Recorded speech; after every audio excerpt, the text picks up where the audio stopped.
ओम नमो भगवते वासुदेवाय नमः। श्रीमद् भागवत पुराण कथा में आप सबका बहुत बहुत स्वागत है। यह पुराण 18 पुराणों में से एक है, परंतु मोक्ष प्राप्ति का साधन होने के कारणवश सबसे ज़्यादा ही प्रसिद्ध है। कहते हैं जो इस पुराण को पूरी श्रद्धा से पढ़ता या सुनता है, उसको जीवन के सारे कर्मकांडों से मुक्ति मिल जाती है और मोक्ष की प्राप्ति होती है। जहाँ से गीता खत्म होती है, वहीं से यह श्रीमद् भागवत की कथा प्रारंभ होती है। यह पुराण पूरी तरह से श्री कृष्ण भक्ति रस में डूबा हुआ है। ये कहावत है कि ऑल रोड्स लीड्स टू रोम। वैसे ही प्रभु को पाने के सारे साधन, पूजा, कीर्तन, ध्यान, जप, तप, पुराणों का अध्ययन, श्रवण, ये सब रास्ते आपको उन तक ही पहुँचाते हैं। तो भगवान तक अगर पहुँचना है तो सबसे पहले उनको जानना ही मुझे सबसे ज़्यादा आवश्यक लगता है। और जब तक मैं भगवान को जानूंगी नहीं, तब तक उनको पाऊंगी कैसे, उनका आशीर्वाद कैसे मिलेगा। तो जिस भक्ति भाव से मैं भागवत पुराण पढ़ रही हूँ, तो मैं प्रभु से प्रार्थना करती हूँ कि आप सब भी उसी भक्ति भाव से इसे सुने, मनन करें। तो मैं भागवत की शुरुआत करने से पहले एक सवैया बोलना चाहूँगी, जो जब मैं ये भागवत पुराण की कथा पढ़ रही थी और इसको लिख रही थी अपने शब्दों में, तो मुझे बार बार ही याद आ रहा था। तो मैं इस प्रार्थना से ही ये भागवत अपनी शुरू करती हूँ। हरे कृष्ण। राधे कृष्ण की ज्योत अलौकिक तीनों लोक में छाई रही है। भक्ति विवश एक प्रेम पुजारिन फिर भी दीप जलाए रही है। कृष्ण को गोकुल से राधे को,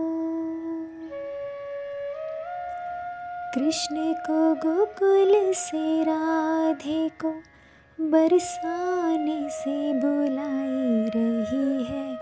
दोनों करो स्वीकारे कृपा करे, जोगन आरती गाए रही है।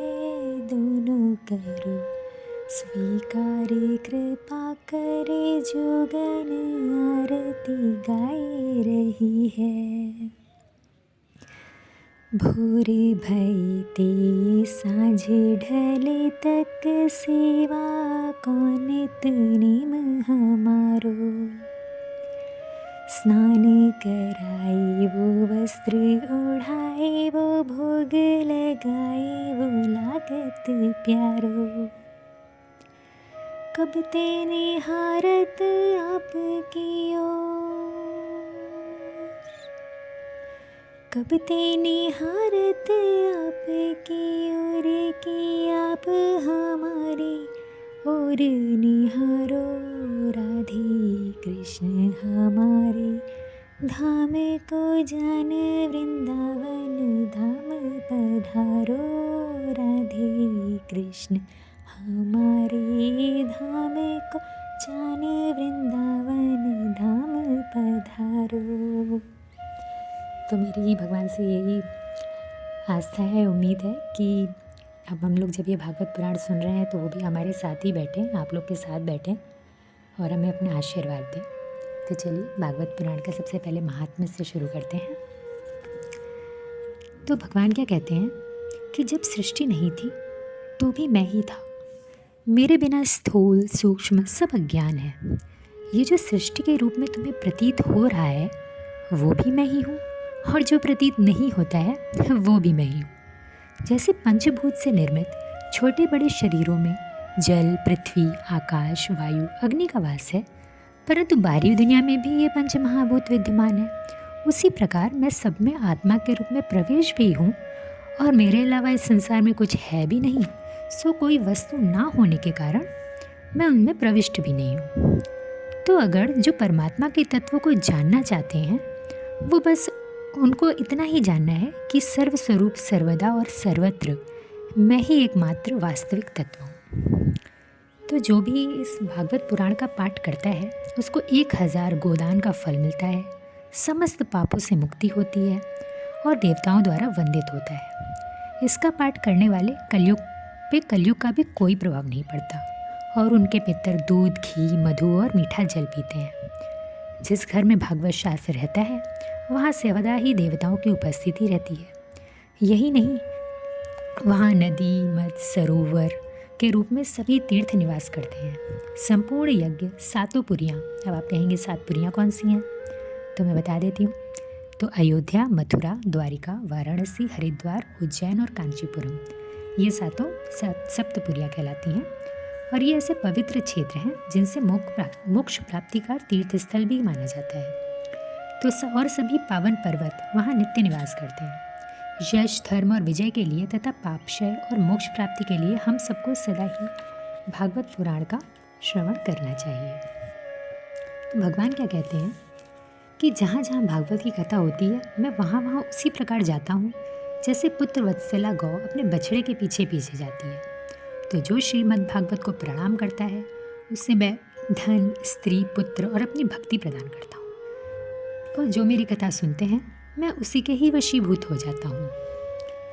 तो एक अनंत त्रिकाल सच, चेतन शक्ति विखात, सृजत पालत हरत, जग महिमा बरनी ना जात। इसी एक शक्ति को लेकर को लोग ईश्वर, ब्रह्म, परमात्मा इत्यादि अनेक नामों से पुकारते हैं। वेदव्यास जी पहले ही श्लोक में ईश्वर के स्वरूप का वर्णन करते हुए कहा है कि जिससे इस संसार की सृष्टि, पालन, संहार होते हैं, जो त्रिकाल में सत्य है, अर्थात जो सदा रहा भी, है भी और रहेगा भी, और जो अपने प्रकाश से अंधकार को सदा दूर रखता है, उस परम सत्य को हम ध्यान करते हैं। ईश्वर का ज्ञान और उनमें भक्ति का परम साधन, ये 2 पदार्थ जब किसी प्राणी को प्राप्त हो जाते हैं तो फिर कोई ऐसा पदार्थ रह नहीं जाता है जिसकी मनुष्य कामना करे। और ये दोनों ही पदार्थ जो हैं श्रीमद् भागवत में पूरी तरह से उपलब्ध है।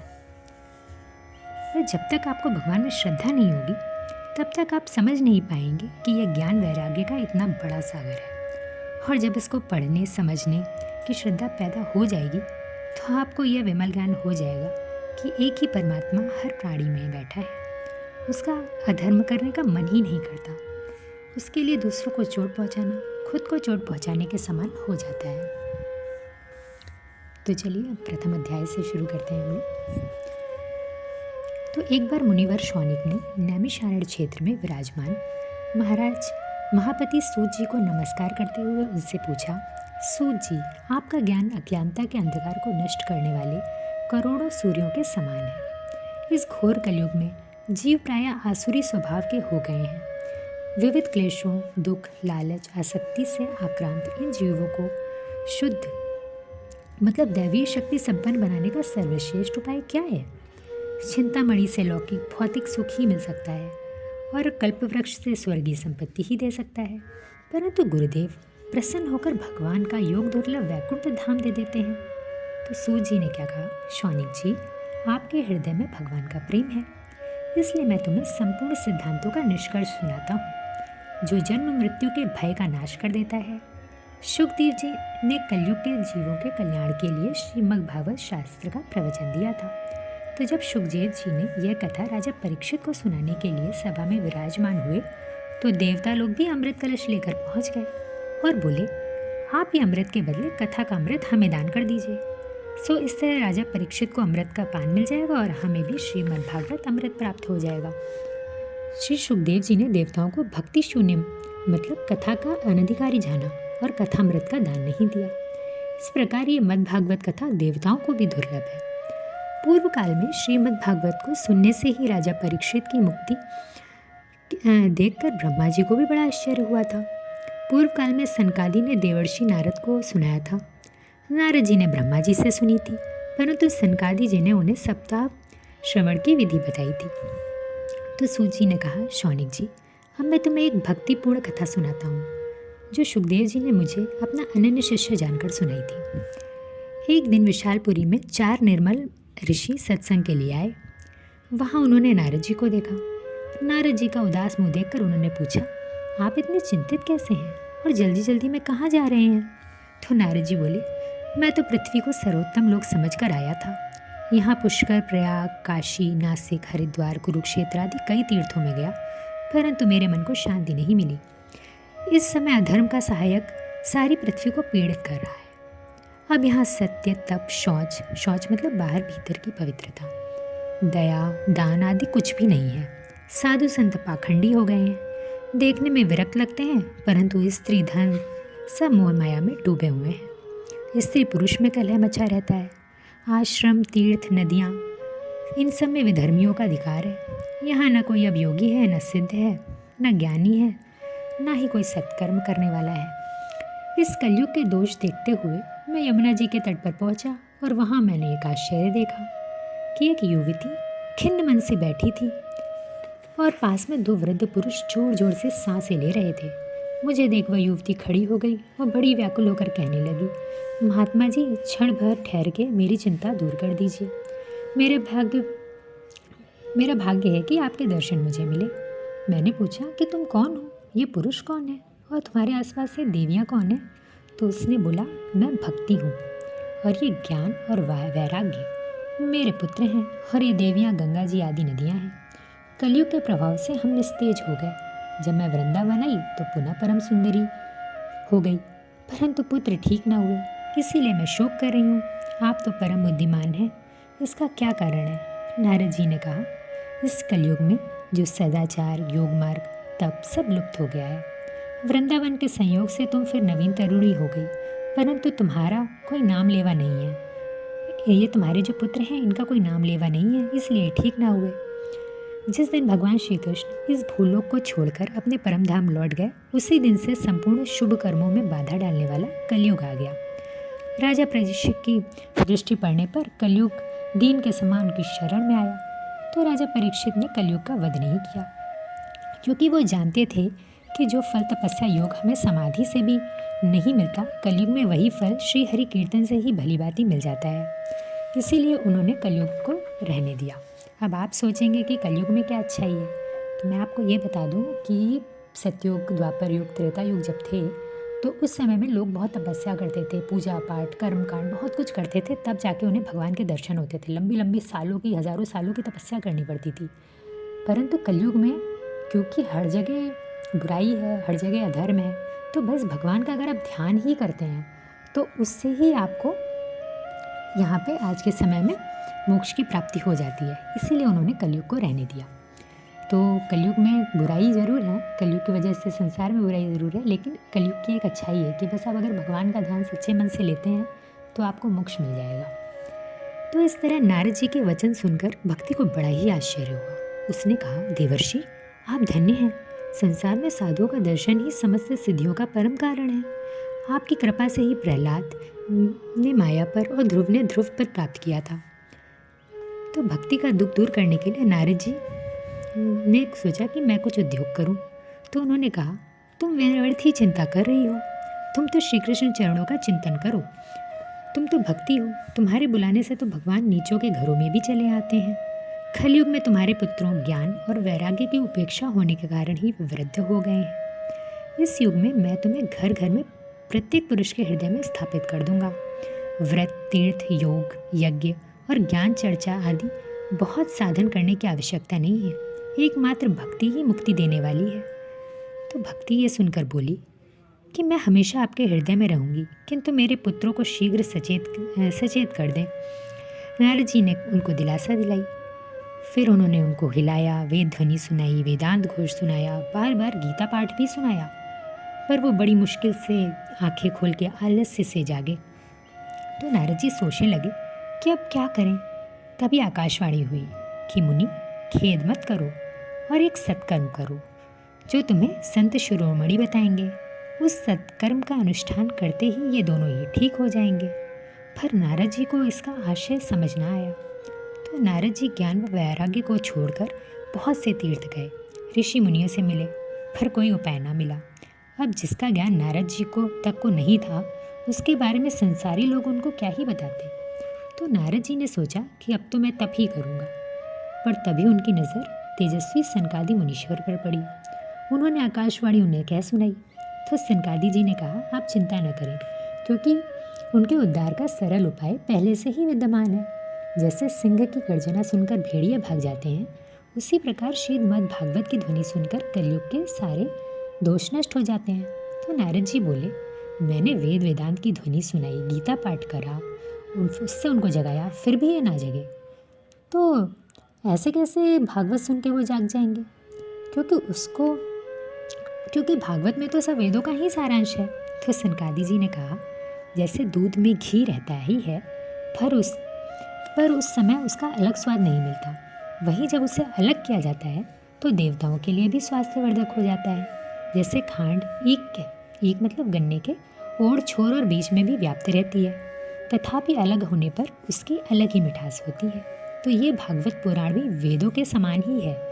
व्यास देव ने इसे भक्ति, ज्ञान और वैराग्य की स्थापना के लिए प्रकाशित किया है। अतः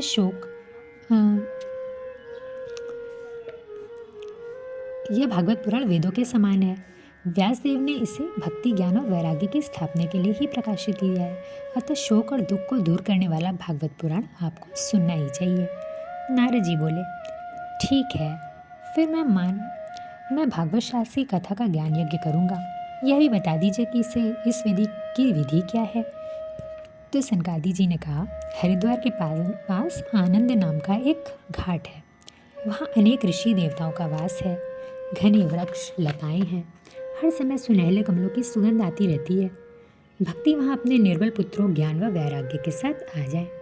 वहाँ कानों में कथा के शब्द पढ़ने से ही उनके पुत्र तरुण हो जाएंगे। ये कथा का समाचार सुनकर भूलोक, देवलोक, ब्रह्मलोक सभी जगह कथा का हल्ला हो गया।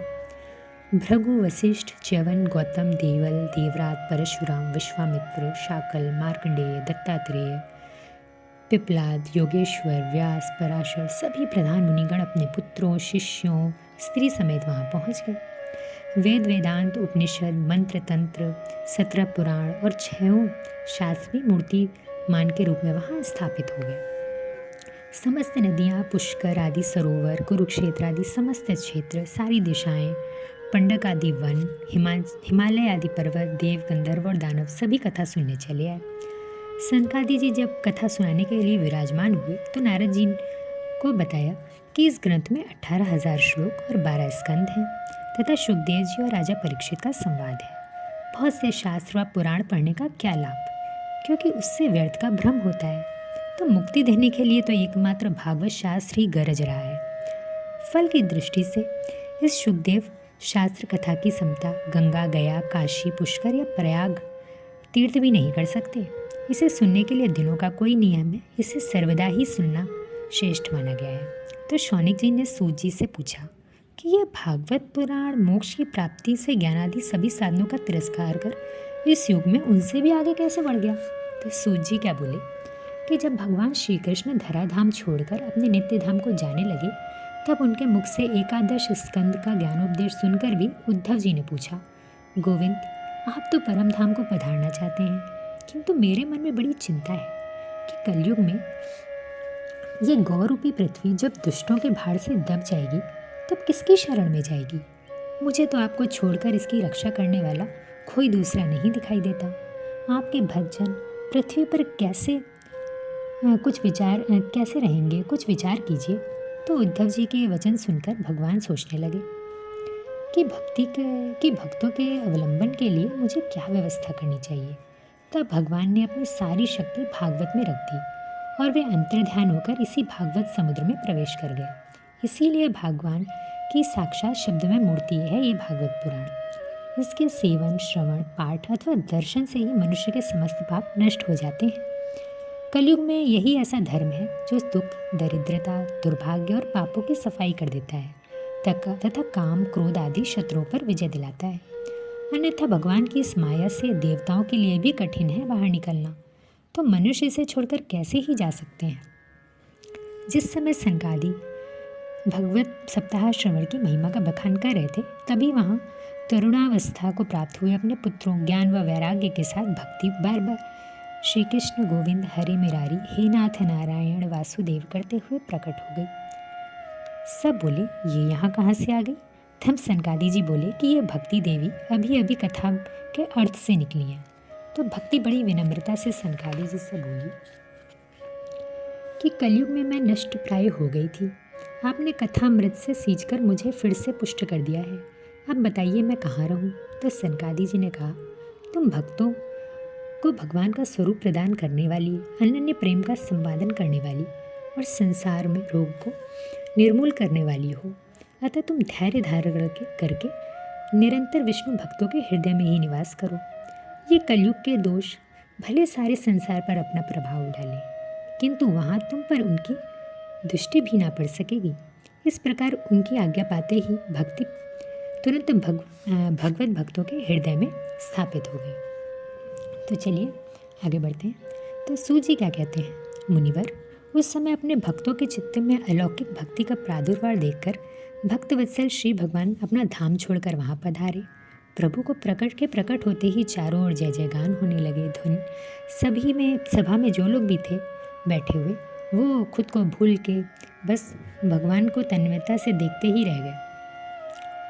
तो नारद जी कहने लगे, मुनीश्वरगण, मैंने तो भगवत सप्ताह श्रवण की बड़ी अलौकिक महिमा देखी। यहाँ तो जो बड़े मूर्ख, दुष्ट और पशु पक्षी भी हैं, ये सभी अत्यंत निष्पाप हो गए हैं। आप कृपया यह बताएं कि इस कथा रूप यज्ञ द्वारा संसार में कौन कौन से लोग पवित्र हो जाते हैं? तो सनकादि जी ने कहा, जो लोग सदा तरह तरह के पाप करते हैं, निरंतर दुराचार में ही तत्पर रहते हैं और कुमार्गों में चलते हैं, तथा जो क्रोधाग्नि से जलते रहते कुटिल और काम परायण हैं, वे भी इस कलयुग में भागवत की कथा यज्ञ से पवित्र हो जाते हैं। जो मदिरापान, ब्रह्म हत्या, स्वर्ण की चोरी, गुरु स्त्री गमन, विश्वासघात, ये 5 महापाप हैं, ये भी करते हैं ना, वे भी पवित्र हो जाते हैं। मैं तुम्हें इस विषय में एक प्राचीन इतिहास सुनाता हूँ, उसको सुनने से ही ये सब पाप नष्ट हो जाते हैं। तो अब हम सुनेंगे गोकर्ण की कहानी। तो पूर्व काल में तुंगभद्रा नदी के तट पर एक अनुपम नगर बसा हुआ था। वहाँ एक आत्मदेव नामक ब्राह्मण रहता था। वह साक्षात दूसरे सूर्य के समान तेजस्वी था। धनी होने पर भी वह भिक्षाजीवी था। उसकी पत्नी धुंधली, कुलीन एवं सुंदरी होने पर भी सदा अपनी बात पर अड़ जाने वाली थी। दूसरों की बुराई करना, स्वभाव से क्रूर, प्रायः कुछ न कुछ बकवास करती रहती थी। गृह कार्य में निपुण थी, परंतु कृपण मतलब कंजूस थी और बहुत झगड़ालू भी थी। सब सुविधा संपन्न होने पर भी ये दंपत्ति सुखी नहीं थे। अब जब अवस्था ढलने लगी, तब संतान प्राप्ति के लिए तरह तरह के पुण्य कर्म उन्होंने आरंभ किए। दीन दुखियों को गौ, पृथ्वी, स्वर्ण, वस्त्र आदि दान करने लगे, परंतु पुत्र पुत्री कुछ भी न मिला। तो एक दिन ब्राह्मण देव दुखी होकर घर से निकल गए और वन को चले गए। दोपहर को प्यास लगी तो एक तालाब के पास आए, जल पीकर वहीं बैठ गए। कुछ देर में एक सन्यासी महात्मा वहाँ आए, तो ब्राह्मण देव उनको नमस्कार करके रोने लगे। तो सन्यासी ने कहा, ब्राह्मण देव, रोते क्यों हो? क्या चिंता है, बताओ मुझे। ब्राह्मण ने कहा, मैं संतानहीन हूँ। देवता और ब्राह्मण मेरे दिए से प्रसन्न नहीं होते। मैं प्राण त्यागने आया हूँ। गाय पालता हूँ तो वो बांझ हो जाती है, पेड़ लगाता हूँ तो उसमें फूल फल नहीं आते, घर में जो फल आते हैं वो सड़ जाते हैं। इतना अभागा हूँ मैं, तो मेरा जीवन तो व्यर्थ ही है। स्वामी महात्मा ने उस ब्राह्मण का ललाट देखकर सब जान लिया और बोले, मोह त्याग दो, विवेक का आश्रय लेकर संसार की वासना से मुक्त हो जाओ। तुम्हें 7 जन्म तक भी कोई संतान नहीं लिखी है। अब तुम कुटुंब की आशा छोड़कर संन्यास में ही सुख पाओ। तो ब्राह्मण बोला, विवेक से मेरा क्या होगा? मुझे तो बलपूर्वक पुत्र दीजिए, नहीं तो आपके सामने ही प्राण त्याग दूंगा। जिससे पुत्र स्त्री आदि का सुख ना हो, ऐसा संन्यास तो नीरस ही है। तो ब्राह्मण का आग्रह देखकर तपोधन ने कहा, विधाता के लेख को मिटाने का हठ करने से क्या लाभ, क्योंकि पुत्र पाके भी तुम्हें सुख ना मिलेगा। जब महात्मा जी ने देखा कि ये हठ नहीं छोड़ता है, तब उसे एक फल देकर उन्होंने कहा, इसे अपनी स्त्री को खिला देना, उससे उसे पुत्र हो जाएगा। पर तुम्हारी स्त्री को 1 साल तक सत्य, शौच, दया, दान, एक समय एक ही भोजन करना, इस नियम को पालन करना होगा। यदि वो ऐसा करेगी तो बालक बहुत ही शुद्ध स्वभाव का और तेजस्वी होगा। ब्राह्मण घर आ गया, फल लेकर स्त्री को दिया और समझा के चला गया। स्त्री जो उसकी थी वो तो बहुत कुटिल थी। वो अपनी सखी के आगे रोने लगी और बोली, फल खाऊंगी तो गर्भ हो जाएगा, गर्भ से पेट बढ़ जाएगा, शक्ति क्षीण होगी, घर का काम कौन करेगा? यदि डाकुओं ने आक्रमण कर दिया तो मैं गर्भिणी भाग भी ना पाऊंगी। अगर प्रसव काल में बच्चा टेढ़ा हो गया तो मुझे तो अपनी जान से भी हाथ धोना पड़ेगा।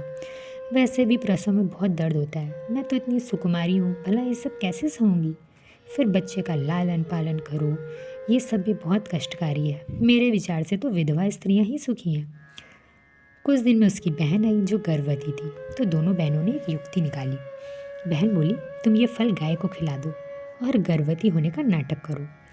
मैं कह दूंगी कि मेरा बच्चा जन्म से पहले ही मर गया और मैं तुम्हें अपना बच्चा दे दूंगी। तो इस तरह से दोनों ने ये युक्ति निकाल ली। तो जब उसकी ब्राह्मणी ने जैसा उसकी बहन ने कहा था वैसा ही किया। जब उसकी बहन को पुत्र हुआ तो उसने रात को अपने पुत्र को धुंधली के घर पहुंचवा दिया अपने पति के हाथों, और धुंधली ने आत्मदेव को सूचना दे दी कि बालक हुआ है। धुंधली की बहन उसने बोला कि मैं तो बच्चे का पालन कर नहीं पाऊंगी, मेरी बहन के बच्चा मर गया था, तो उसको ही बुला लेते हैं बच्चे का लालन पालन करने के लिए। तो धुंधली के नाम पर ही बालक का नाम धुंधकारी रखा गया। 3 माह बाद गौ को भी एक बच्चा हुआ। वह सर्वांग सुंदर, दिव्य, निर्मल तथा स्वर्ण की कांति वाला था। ब्राह्मण को बड़ा आनंद हुआ। उसने दोनों बालकों के साथ सब संस्कार किए। उस बालक के कान गौ के जैसे थे, तो उस बालक का नाम गौकर्ण रखा गया। कुछ समय में दोनों बालक जवान हुए। गौकर्ण तो बहुत बड़ा पंडित और ज्ञानी हुआ, किंतु धुंधकारी का पुत्र दुष्ट निकला। सारे गलत काम करता, मांस, मदिरा, वेश्या सब व्यसन थे उसमें। इस तरह ब्राह्मण की सारी संपत्ति जो थी वो स्वाहा हो गई। ब्राह्मण रोने लगा कि क्या विपत्ति आ गई। तब परमज्ञानी गोकर्ण ने उन्हें वैराग्य का उपदेश देते हुए समझाया। बोले, पिताजी, यह संसार असार है, ये दुख और मोह में डालने वाला है।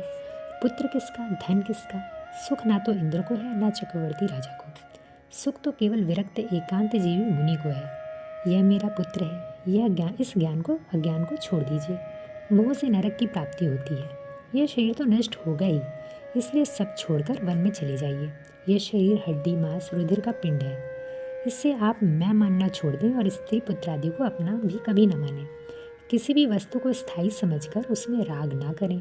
बस एक वैराग्य ही रस के रसिक को होकर भगवान की भक्ति में लगे रहें। इस प्रकार पुत्र की वाणी से प्रभावित होकर आत्मदेव ने घर छोड़ दिया और रात दिन भगवान की पूजा अर्चना करने से भगवान श्री कृष्णचंद्र को प्राप्त कर लिया। पिताजी के जाने के बाद धुंधकारी माता से धन के लिए लड़ने लगा और एक दिन जलती लकड़ी लेकर बोला कि धन किधर छुपा रखा है मुझे बता, नहीं तो इसी से ही जला दूंगा।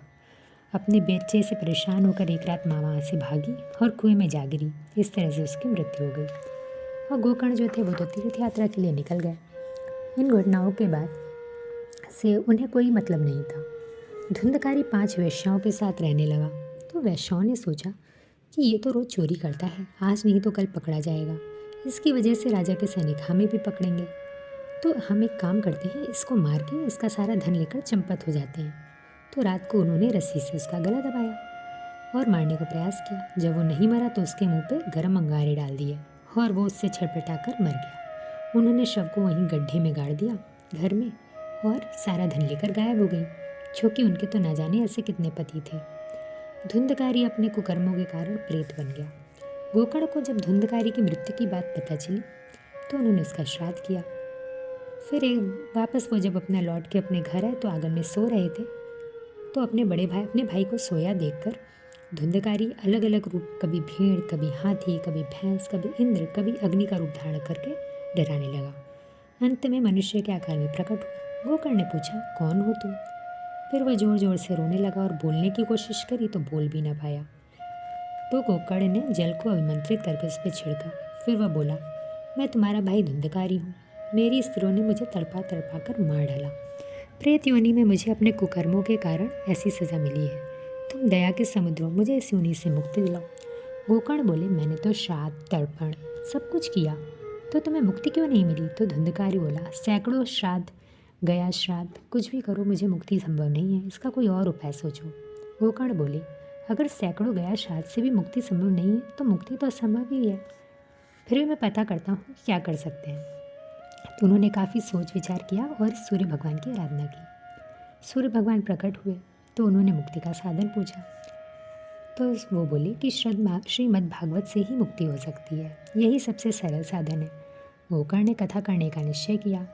देश के गांव-गांव, कोने कोने से लोग कथा सुनने के लिए आ गए। इतनी भीड़ हो गई कि देवी देवता भी चकित हो गए। फिर व्यास गद्दी पर गोकर्ण जी विराजमान हुए और कथा कहने के लिए बैठे। वहाँ वह प्रेत भी वहाँ पहुँच गया और बैठने की जगह ढूंढने लगा, परंतु वो तो एक हवा की झोंके की तरह था, तो कहाँ ही बैठता। तो उसकी नज़र वहाँ पे एक बांस पे पड़ी जिसमें 7 गांठें थी। तो वो एक गांठ में घुस के बैठ गया। गोकर्ण जी ने पूरा दिन कथा सुनाई। सायंकाल में जब कथा को विश्राम दिया गया तो एक विचित्र घटना हुई। बांस की एक गांठ तड़ तड़ करके फट गई। इस प्रकार दूसरे दिन, तीसरे दिन और 7वें दिन में जब 12 स्कंद खत्म हुए तो रोज एक एक गांठ फूटती रही और 7 दिन में वो गोकर्ण का भाई धुंधकारी प्रेत योनि से मुक्त हो गया और दिव्य रूप में सबके सामने प्रकट हो गया। उसने अपने भाई गोकर्ण को प्रणाम करा और कहा, भाई, तुमने कथा करके मुझे प्रेत योनि से मुक्ति दिला दी है।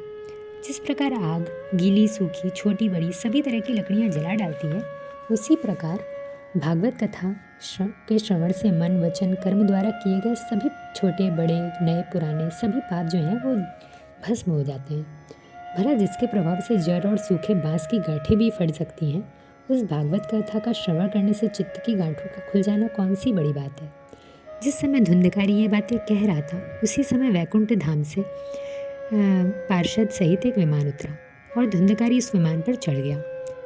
तब विमान पार्षदों से गोकर्ण ने पूछा, यहाँ तो अनेक शुद्ध हृदय श्रोतागण हैं, उन सब के लिए क्यों नहीं विमान आए? उन सबको मुक्ति क्यों नहीं मिली? क्योंकि उन सब ने भी तो कथा सुनी है, तो फल से समान मिलना चाहिए, तो फिर फल में भेद क्यों? तो भगवान के सेवकों ने कहा, इस फल के भेद का कारण श्रवण का भेद है। ये ठीक है कि श्रवण सबने समान रूप से किया, परंतु मनन नहीं किया। इस प्रेत ने 7 दिन निराहार रहकर ये भागवत की कथा को श्रवण किया। सुने हुए उस पर चित्त से खूब मनन भी करता रहा, तो जो ज्ञान दृढ़ नहीं होता वो व्यर्थ हो जाता है। इसी प्रकार ध्यान ना देने से श्रवण का, संदेह से मंत्र का और चित्त के इधर उधर भटकते रहने से जप का भी कोई फल नहीं होता है। यदि ये श्रोता फिर से श्रीमद् भागवत की कथा सुने तो निश्चय ही सबको वैकुंठ की प्राप्ति होगी। और गोकर्ण जी के आपके तो भगवान स्वयं आकर गोलोक धाम में लेके जाएंगे। यह कहकर पार्षद हरि कीर्तन करते हुए धुंधकारी को लेकर चले गए। उसके बाद गोकर्ण जी ने श्रावण मास में फिर से कथा कही और इस बार श्रोताओं ने फिर से उसे बहुत ध्यान से सुना। जब कथा समाप्त हुई तो भक्तों से भरे हुए विमानों के साथ भगवान स्वयं प्रकट हुए। सब ओर से खूब जय जयकार की ध्वनियाँ होने लगी।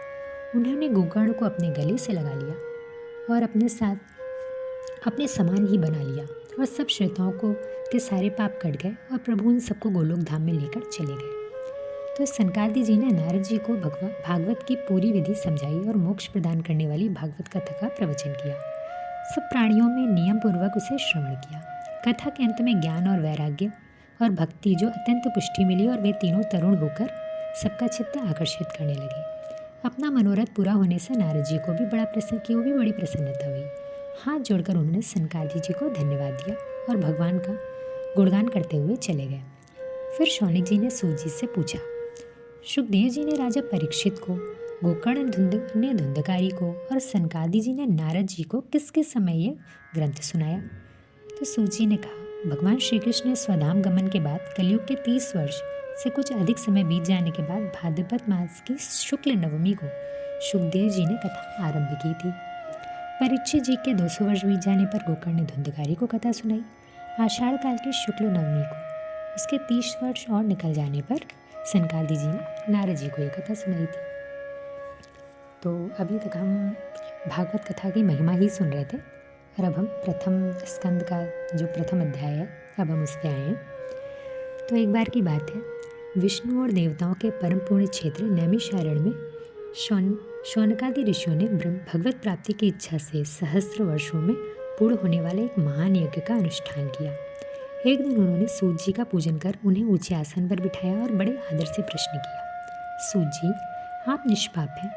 आपने समस्त इतिहास, पुराण, धर्म शास्त्रों का विधिपूर्वक अध्ययन किया है और उनको भली भांति व्याख्या भी की है। गुरुजन अपने प्रेमी शिष्य को गुप्त से गुप्त बात भी बता दिया करते हैं। आप संत समाज के भूषण हैं। इस कलयुग में प्रायः लोगों की आयु कम हो गई है, लोग आलसी हो गए हैं, उनका भाग्य तो मंद है ही, समझ में भी कमी आ गई है। शास्त्र भी बहुत से हैं और उनमें अनेक प्रकार के कर्मों का वर्णन है। साथ ही इतने बड़े हैं कि उनका एक एक अंश सुनना भी मुश्किल है।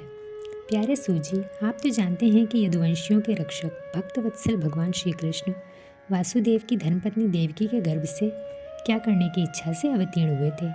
हम उसे सुनना चाहते हैं। सर्वसमर्थ प्रभु अपनी योग माया से स्वच्छंद लीला करते हैं।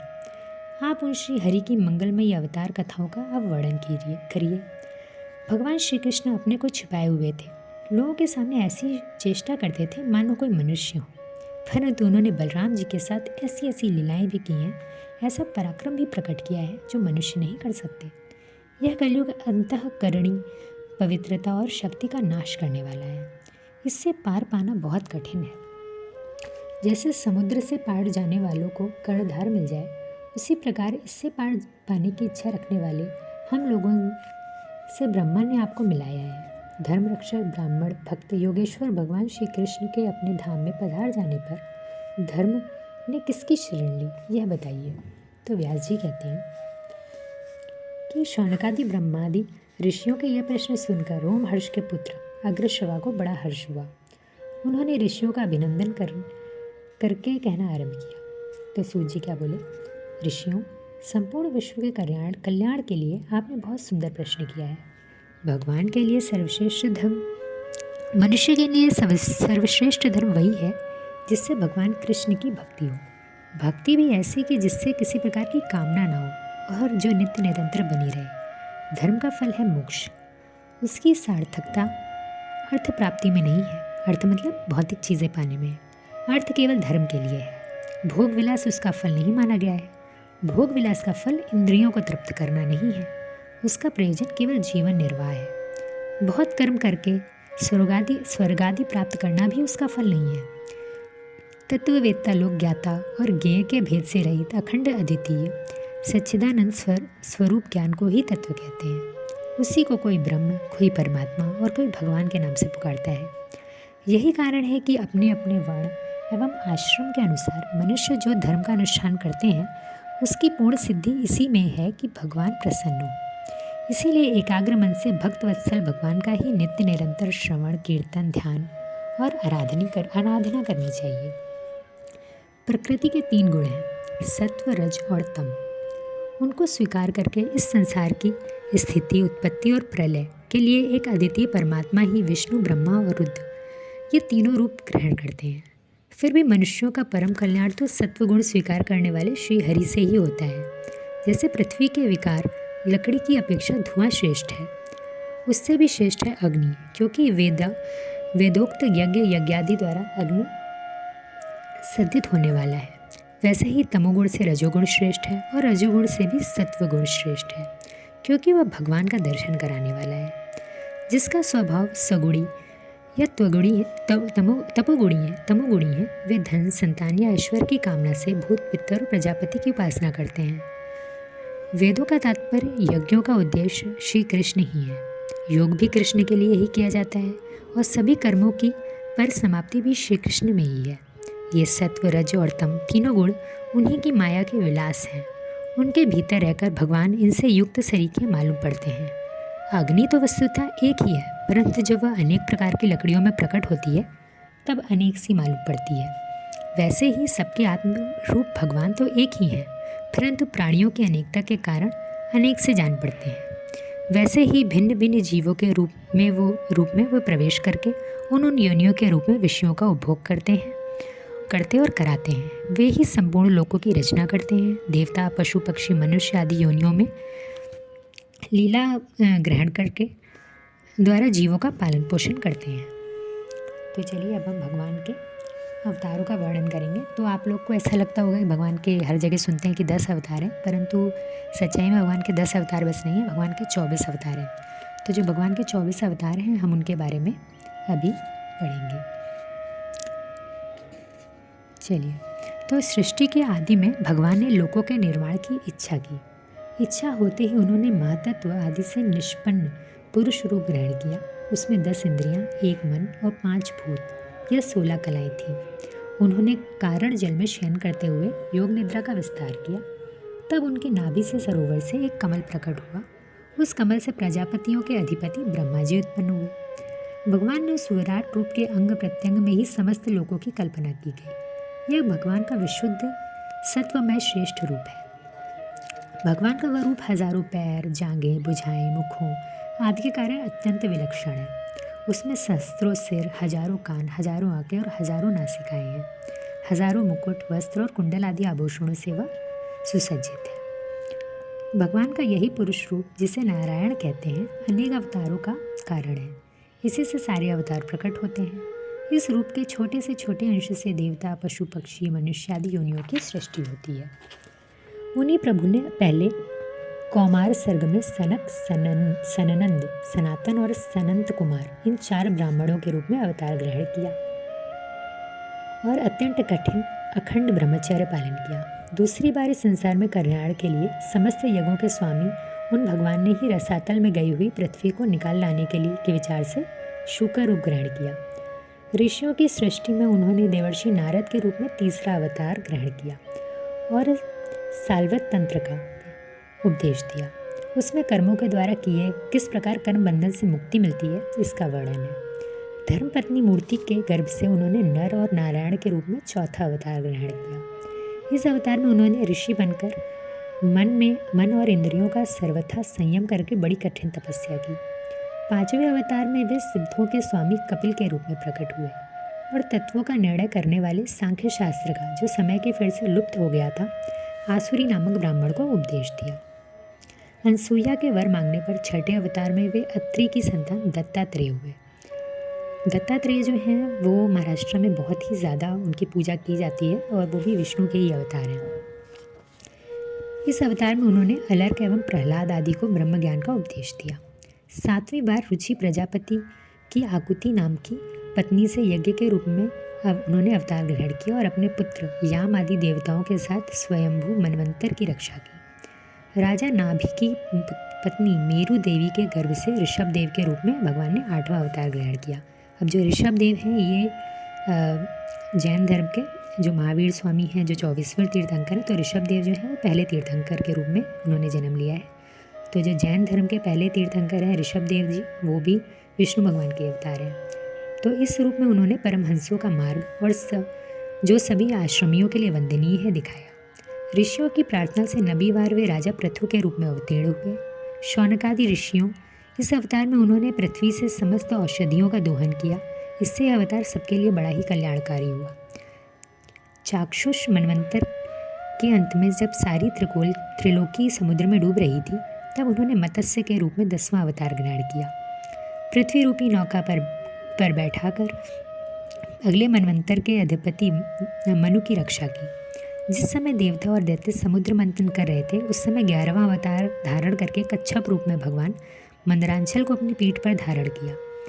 12वीं बार धन्वंतरी के रूप में अमृत लेकर समुद्र से प्रकट हुए और 13वीं बार मोहिनी रूप धारण करके दैत्यों को मोहित करके उन्होंने देवताओं को अमृत पिलाया।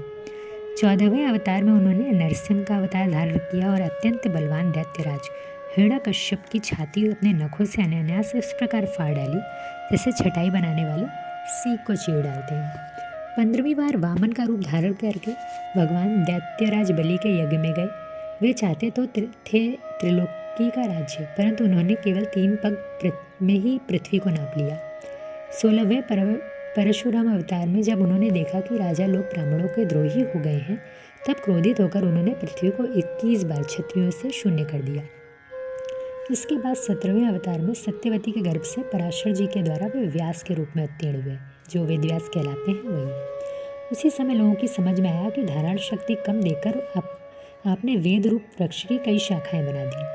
18वीं बार देवताओं का कार्य संपन्न करने की इच्छा से उन्होंने राजा के राम के रूप में रामावतार ग्रहण किया। 19वें और 20वें अवतार में उन्होंने यदुवंश में बलराम और श्री कृष्ण के नाम से प्रकट होकर पृथ्वी का भार उतारा। उसके बाद कलयुग आ जाने पर मगध देश में देवताओं के, मगध देश मतलब बिहार में देवताओं के देशी दैत्यों को मोहित करने के लिए अजन के पुत्र के रूप में आपका बुद्ध अवतार ग्रहण हुआ, जो बुद्ध धर्म के संस्थापक थे। उसके बाद भी बहुत पीछे जब कलयुग का अंत समीप होगा तो राजा लोग प्राय लुटेरे हो जाएंगे और तब जगत की रक्षा के लिए विष्णु यश नामक ब्राह्मण के घर में वो कल की रूप में अवतीर्ण होंगे। तो ये सारे भगवान के अवतार थे जिनके बारे में हम अभी बात कर रहे थे। तो चलिए अब आगे बढ़ते हैं।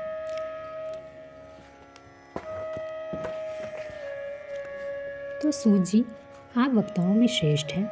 शौनक जी बोले कि सूत जी आप वक्ताओं में श्रेष्ठ हैं तथा हम बड़े भाग्यशाली हैं। तो जो कथा भगवान ने श्री सुखदेव जी से कही थी, कृपा करके आप हमें सुनाइए। वह कथा किस युग में, किस स्थान पर और किस कारण से हुई?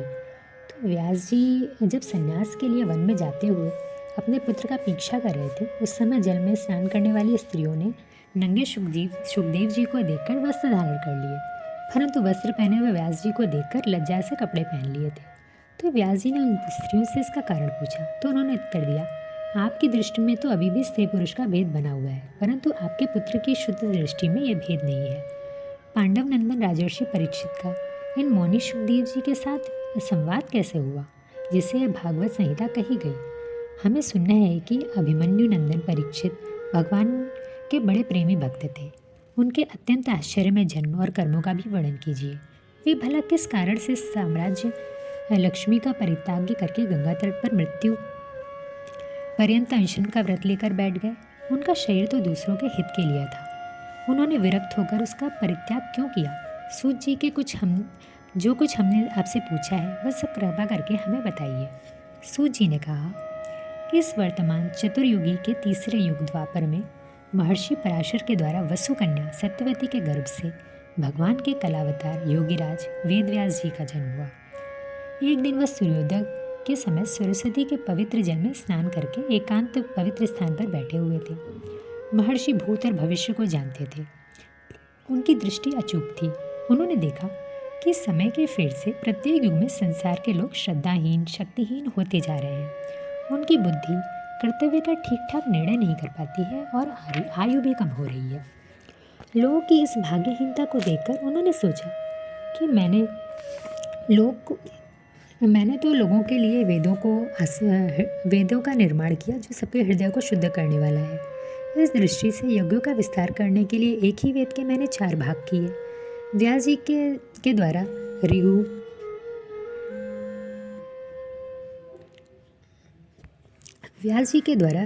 ऋगु, राजु, साम और अथर्व इन चारों वेदों का पृथक्करण हुआ। इतिहास और पुराणों को 5वां वेद कहा जाता है। उनमें से ऋग्वेद के पहल साम गान के विद्वान जैमिनी और यजुर्वेद के एकमात्र स्नातक वैश्वायन हुए। अथर्ववेद के प्रवीण हुए दरुनंदन सुमंत मुनि। इतिहास और पुराणों के स्नातक मेरे पिता रोमहर्ष थे। इन पूर्वोक्त ऋषियों ने अपनी अपनी शाखाओं को और भी अनेक भागों में विभक्त किया। स्त्री, पुरुष और पतित द्विजाति तीनों ही वेद श्रवण के अधिकारी नहीं हैं। अब इसके द्वारा उनका भी कल्याण हो जाएगा। यह सोचकर महामुनि व्यास जी ने महाभारत इतिहास की रचना की। यद्यपि व्यास जी इस प्रकार अपनी पूरी शक्ति से सदा सर्वदा प्राणियों के कल्याण में ही लगे रहे थे, तथापि उनके हृदय में कोई संतोष नहीं हुआ। उनका मन कुछ खिन्न सा हो गया। धर्मवेत्ता व्यास जी विचार करते हुए कहने लगे, मैंने निष्कपट भाव से ब्रह्मचर्य आदि व्रतों का पालन करते हुए वेद, गुरुजन, अग्नियों का सम्मान किया और उनकी आज्ञा का पालन किया। महाभारत की रचना के द्वारा मैंने वेदों के अर्थ को खोल दिया, जिससे स्त्री, शूद्र आदि भी अपने अपने धर्म कर्म का ज्ञान प्राप्त कर लेते हैं। यद्यपि मैं ब्रह्मतेज से संपन्न एवं समर्थ हूँ, तथापि मेरा हृदय कुछ अपूर्ण काम सा जान पड़ता है। अवश्य ही मैंने अब तक भगवान को प्राप्त करने वाले धर्मों का प्रायः निरूपण नहीं किया है। हो ना हो, यही मेरी अपूर्णता का कारण है। उसी समय वहाँ देवर्षि नारद आ पहुँचे। तो नारद जी ने व्यास जी से पूछा, व्यास जी, आपके शरीर और मन दोनों ही अपने कर्म एवं चिंतन से संतुष्ट है ना? क्योंकि आपने जो महाभारत की रचना की वह बड़ी अद्भुत है।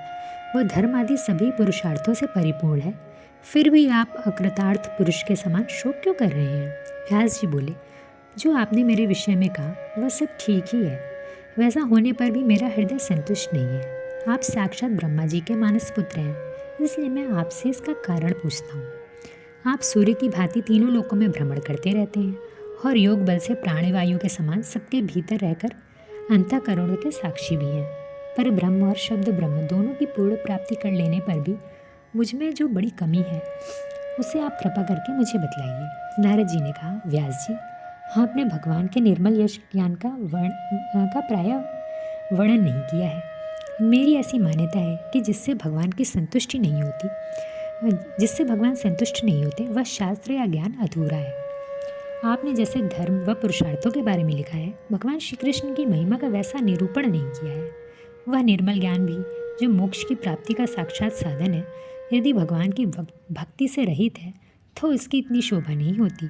व्यास जी, आपकी दृष्टि तो अमोघ है, आपकी कीर्ति पवित्र है, इसलिए आप संपूर्ण जीवों को बंधन से मुक्त करने के लिए समाधि के रूप में अचिंत्य शक्ति भगवान की लीलाओं का स्मरण कीजिए। जो मनुष्य भगवान की लीला के अतिरिक्त कुछ और कहने की इच्छा करता है वह अनेक चक्करों में फंस जाता है। मनुष्य की चंचल बुद्धि कहीं भी स्थिर नहीं हो पाती। संसारी लोग स्वभाव से ही विषयों में फंसे हुए हैं। धर्म के नाम पर आपने उन्हें निंदित, पशु हिंसा आदि कर्म करने की भी आज्ञा दे दी है। तो आप उन अजन्मा होकर भी जगत के कल्याण के लिए जन्म ग्रहण किए भगवान का ही वर्णन करें।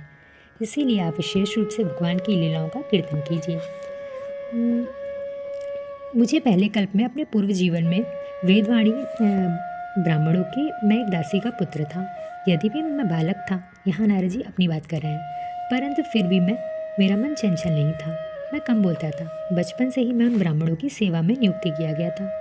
उनकी सेवा करते करते मेरा हृदय शुद्ध हो गया और वे लोग जैसे भजन कीर्तन करते थे उसी से मेरी रुचि हो गई। फिर चित्त में रजोगुण और तमोगुण का नाश करने वाली भक्ति के भाव का मेरे हृदय में प्रादुर्भाव हो गया और मेरे समस्त पाप नष्ट हो गए। मेरे हृदय में श्रद्धा थी, इंद्रियों में संयम था एवं शरीर, वाणी एवं मन से मैं उनका आज्ञाकारी था।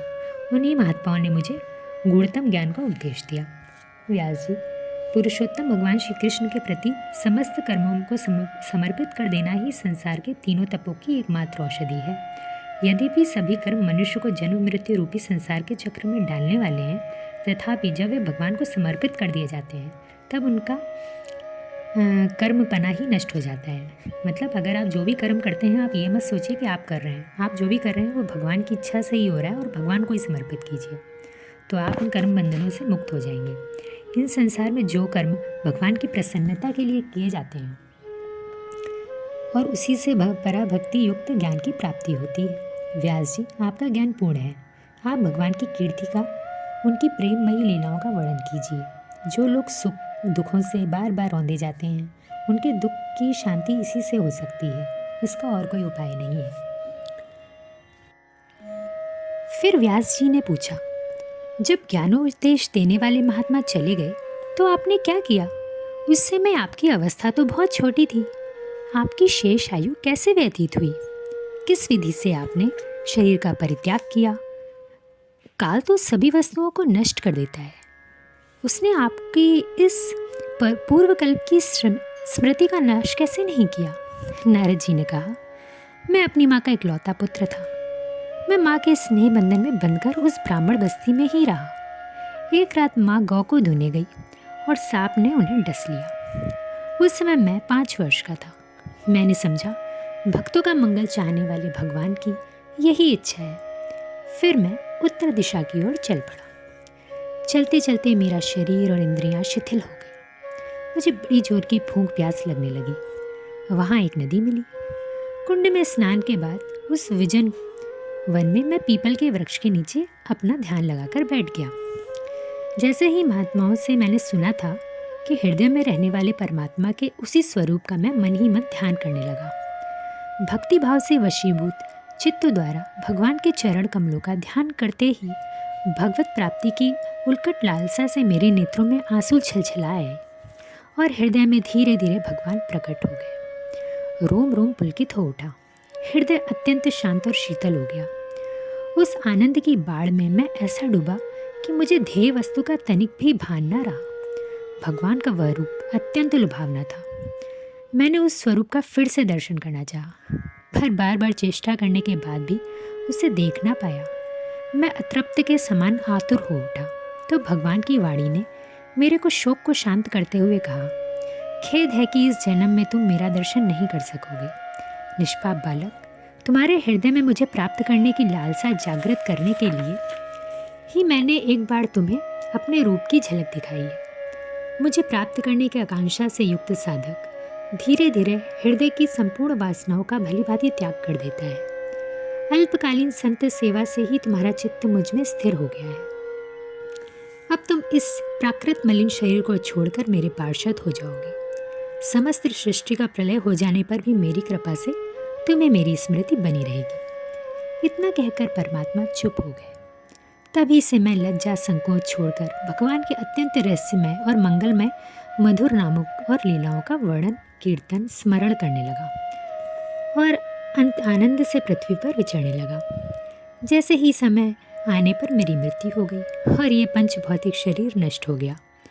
कल्प के अंत में जब भगवान नारायण एकाणव वो समुद्र है जिसमें भगवान लेटते हैं, के जल में शयन करते हैं, उस समय सारी सृष्टि को समेटकर ब्रह्मा जी जब उनके हृदय में प्रवेश करने लगे, तब उनके श्वास के साथ मैं भी उनके हृदय में प्रवेश कर गया। 1 सहस्त्र चतुर्युगी बीत जाने पर जब ब्रह्मा जी जगे और उन्होंने सृष्टि करने की इच्छा की, तब उनकी इंद्रियों से मरीचि आदि ऋषियों के साथ मैं भी प्रकट हो गया। तभी से तीनों लोकों में बाहर भीतर बिना रोक टोक विचरण किया करता हूँ और इस स्वर ब्रह्म से षडज, ऋषभ, गांधार, मध्यम, पंचम, धैवत और निषाद ये सातों स्वर सारे गामा पाधा निसा ही हैं। तो ये स्वर ब्रह्म व्यंजक होने के नाते ब्रह्मरूप कहे जाते हैं। विभूषित वीणा पर तान छेड़कर उनकी लीलाओं का गान करता विचरण करता रहता हूँ। जिन लोगों का चित्त निरंतर विषय भोगों की कामना से आतुर हो रहा है, उनके लिए भगवान की लीलाओं का कीर्तन संसार सागर में से पार जाने का जहाज है। ऐसा मेरा अनुभव है। व्यास जी, जैसा आपने मुझसे पूछा वह सब अपने जन्म और साधना का रहस्य तथा आपकी आत्मसंतुष्टि का उपाय मैंने आपको बतला दिया है। अब मुझे जाने की अनुमति दें, कहकर नारद जी वहाँ से वीणा बजाते हुए चले गए। तो शौनक जी ने पूछा, सूत जी, व्यास जी ने नारद जी का अभिप्राय सुनने के बाद क्या किया? सूत जी बोले, व्यास जी ने उसके बाद अपने आश्रम में बैठकर आचमन किया और स्वयं अपने को समाहित किया। उन्होंने भक्ति योग के द्वारा अपने मन को एकाग्र और निर्मल करके आदि पुरुष परमात्मा और उनके आश्रय से रहने वाली माया को देखा। इसी माया से मोहित होकर यह जीव तीनों गुणों से अतीत होने पर भी अपने को त्रिगुणात्मक मान लेता है और इस मान्यता के कारण होने वाले अनर्थों को भोगता है। इन अनर्थों की शांति का साक्षात साधन है केवल भगवान का भक्ति योग, परंतु संसार के लोग इस बात को नहीं जानते। यही समझकर उन्होंने इन परमहंसों की संहिता श्रीमद् भागवत की रचना की। इसके श्रवण मात्र से पुरुषोत्तम भगवान श्री कृष्ण के प्रति परम भक्ति हो जाती है, जिससे जीव के शोक, मोह और भय नष्ट हो जाते हैं। उन्होंने इस भगवत संहिता का निर्माण कर इसे अपने निवृत्ति परायण पुत्र श्री सुखदेव जी को पढ़ाया। शौनक जी ने पूछा, सुखदेव जी तो अत्यंत निवृत्ति परायण हैं, उन्हें किसी भी वस्तु की अपेक्षा नहीं है, फिर भी उन्होंने किस लिए इस विशाल ग्रंथ का अध्ययन किया? सूत जी ने कहा, जो लोग ज्ञानी हैं, जिनकी अविद्या की गांठ खुल गई है, वे भी भगवान की भक्ति किया करते हैं, क्योंकि भगवान के गुण ही ऐसे मधुर हैं जो सबको अपनी ओर खींच ही लेते हैं। फिर सुखदेव जी तो स्वयं भगवान वेदव्यास के पुत्र हैं। भगवान के गुणों ने उनको अपनी ओर खींच लिया और भक्ति भाव से विवश होकर उन्होंने इस विशाल ग्रंथ का अध्ययन किया। शौनक जी ने अब मैं राजर्षि परीक्षित के जन्म, कर्म और मोक्ष की तथा पांडवों के स्वर्गारोहण की कथा कहता हूँ, क्योंकि उन्हीं से भगवान श्री कृष्ण की अनेक कथाओं का उदय होता है।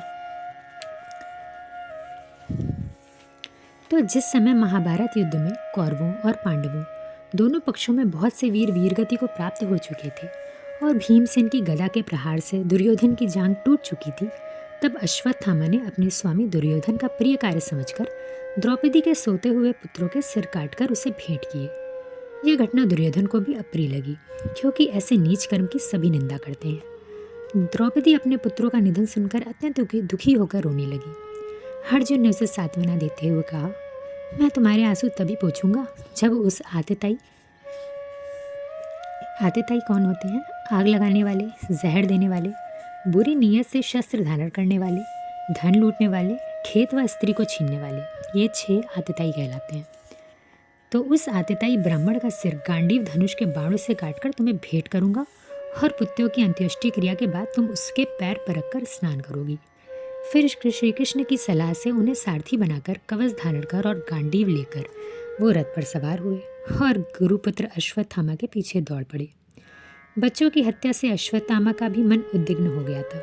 जब उसने दूर से ही देखा कि अर्जुन मेरी ओर आ रहे हैं, तो प्राणों की रक्षा के लिए वह सूर्य की भांति भागता रहा। जब उसने देखा कि उसके घोड़े थक चुके हैं, तो उसने अपने को बचाने के लिए एकमात्र साधन ब्रह्मास्त्र ही समझा। यद्यपि उस ब्रह्मास्त्र को लौटाने की विधि मालूम न थी, फिर भी अपने प्राण संकट में देख उसने ध्यानस्थ होकर ब्रह्मास्त्र का संधान किया। उस अस्त्र से समस्त दिशाओं में प्रचंड तेज फैल गया। अर्जुन ने देखा कि अब तो मेरे ही प्राणों पर आ बनी है। तब उन्होंने श्री कृष्ण से प्रार्थना की, हे प्रभु, यह भयंकर तेज सब ओर से मेरी ओर आ रहा है। यह क्या है, कहाँ से क्यों आ रहा है? श्री कृष्ण बोले, यह अश्वत्थामा का चलाया ब्रह्मास्त्र है। यह समझ लो कि प्राण संकट में होने की वजह से उसने इसका प्रयोग तो कर दिया, परंतु वह इस अस्त्र को लौटाना नहीं जानता। किसी भी दूसरे अस्त्र से इसको दबा देने की शक्ति भी नहीं है। ब्रह्मास्त्र के तेज से ही इस ब्रह्मास्त्र की प्रचंड आग को बुझा दो। सूत जी बोले, अर्जुन विपक्षी वीरों को मारने में बड़े प्रवीण थे। उन्होंने ब्रह्मास्त्र के निवारण के लिए ब्रह्मास्त्र का ही संधान किया। दोनों ब्रह्मास्त्र सूर्य और अग्नि के समान टकराकर सारे आकाश और दिशाओं में फैल गए और बढ़ने लगे। इस अग्नि से तीनों लोग जलने लगे। यह देख भगवान की अनुमति से अर्जुन ने दोनों को ही लौटा लिया। क्रोधित अर्जुन ने अश्वत्थामा को पकड़कर पशु की तरह बांध दिया। भगवान कुपित होकर बोले, इस ब्राह्मण धम को छोड़ना ठीक नहीं है। इसने रात को सोते बालकों की हत्या की है। इसको तो मार ही डालो। भगवान श्री कृष्ण ने ऐसा अर्जुन के धर्म की परीक्षा लेने के लिए कहा, परंतु अर्जुन का हृदय महान था। यद्यपि अश्वत्थामा ने उनके पुत्रों की हत्या की थी, फिर भी अर्जुन के मन में गुरुपुत्र को मारने की इच्छा न हुई। फिर उसे ले वो विलाप करती द्रौपदी के पास पहुंचे। अपना अनिष्ट करने वाले गुरुपुत्र अश्वत्थामा को ऐसे पशु की तरह बंधा अपमानित देखकर द्रौपदी का कोमल हृदय कृपा से भर आया। उसने कहा, ये ब्राह्मण है, हम लोगों के पूजनीय हैं, छोड़ दो इन्हें। जिनकी कृपा से आपने धनुर्विद्या और समस्त शास्त्रों का ज्ञान प्राप्त किया, जिस गुरुवंश की नित्य पूजा वंदना करनी चाहिए, उसी को व्यथा पहुंचाना आपके योग्य कार्य नहीं है। जैसे अपने बच्चों के मर जाने से मैं दुखी होकर रो रही हूँ, वैसे इनकी माता पतिव्रता गौतमी ना रोए। सूत जी ने कहा, द्रौपदी की बात न्याय व धर्म के अनुकूल थी। उसमें कपट न था, करुणा और ममता थी। श्री कृष्ण और वहाँ उपस्थित समस्त नर नारियों ने इस बात पर द्रौपदी का समर्थन किया। तब क्रोधित भीम ने कहा, जिसने सोते हुए बच्चों को बिना किसी कारणवश मार डाला, उसका तो वध ही उत्तम है। भगवान हंसकर बोले, पतित ब्राह्मण का भी वध नहीं करना चाहिए और आतताई को तो मार ही डालना चाहिए। शास्त्रों में ये दोनों बातें कही गई हैं, इसलिए मेरी ओर से दोनों आज्ञाओं का पालन करो। अर्जुन, तुमने द्रौपदी को सांत्वना देते हुए जो प्रतिज्ञा की थी, उसे सत्य करो, और भीम, जो द्रौपदी और मुझे भी प्रिय हो वह भी करो। अर्जुन भगवान के हृदय की बात टाल गए और उन्होंने अपनी तलवार से अश्वत्थामा के सिर की मणि उसके बालों के साथ ही उतार ली। बालकों की हत्या से वह श्रीहीन पहले ही हो गया था। अब मणि वह ब्रह्मतेज से भी रहित हो गया। मोड़ देना, धन छीन लेना और स्थान से बाहर निकाल देना, यही ब्राह्मण धमों का वध है। इसके बाद पांडवों ने मरे हुए सभी स्वजनों का तर्पण किया। वहाँ अपने भाइयों के साथ कुरुपति महाराज युधिष्ठिर, धृतराष्ट्र, गांधारी, कुंती, द्रौपदी सब बैठकर स्वजनों के लिए शोक करने लगे। भगवान श्री कृष्ण ने उन्हें समझाया कि समस्त प्राणी काल के अधीन है, मृत्यु से कोई किसी को नहीं बचा सकता। इसके बाद भगवान ने वहाँ से वापस द्वारिका जाने का विचार किया। वो सात्विक और उद्धव के साथ द्वारिका जाने के लिए रथ पर सवार हुए। उसी समय उन्होंने देखा कि उत्तरा भय से विहल होकर दौड़ी चली आ रही है।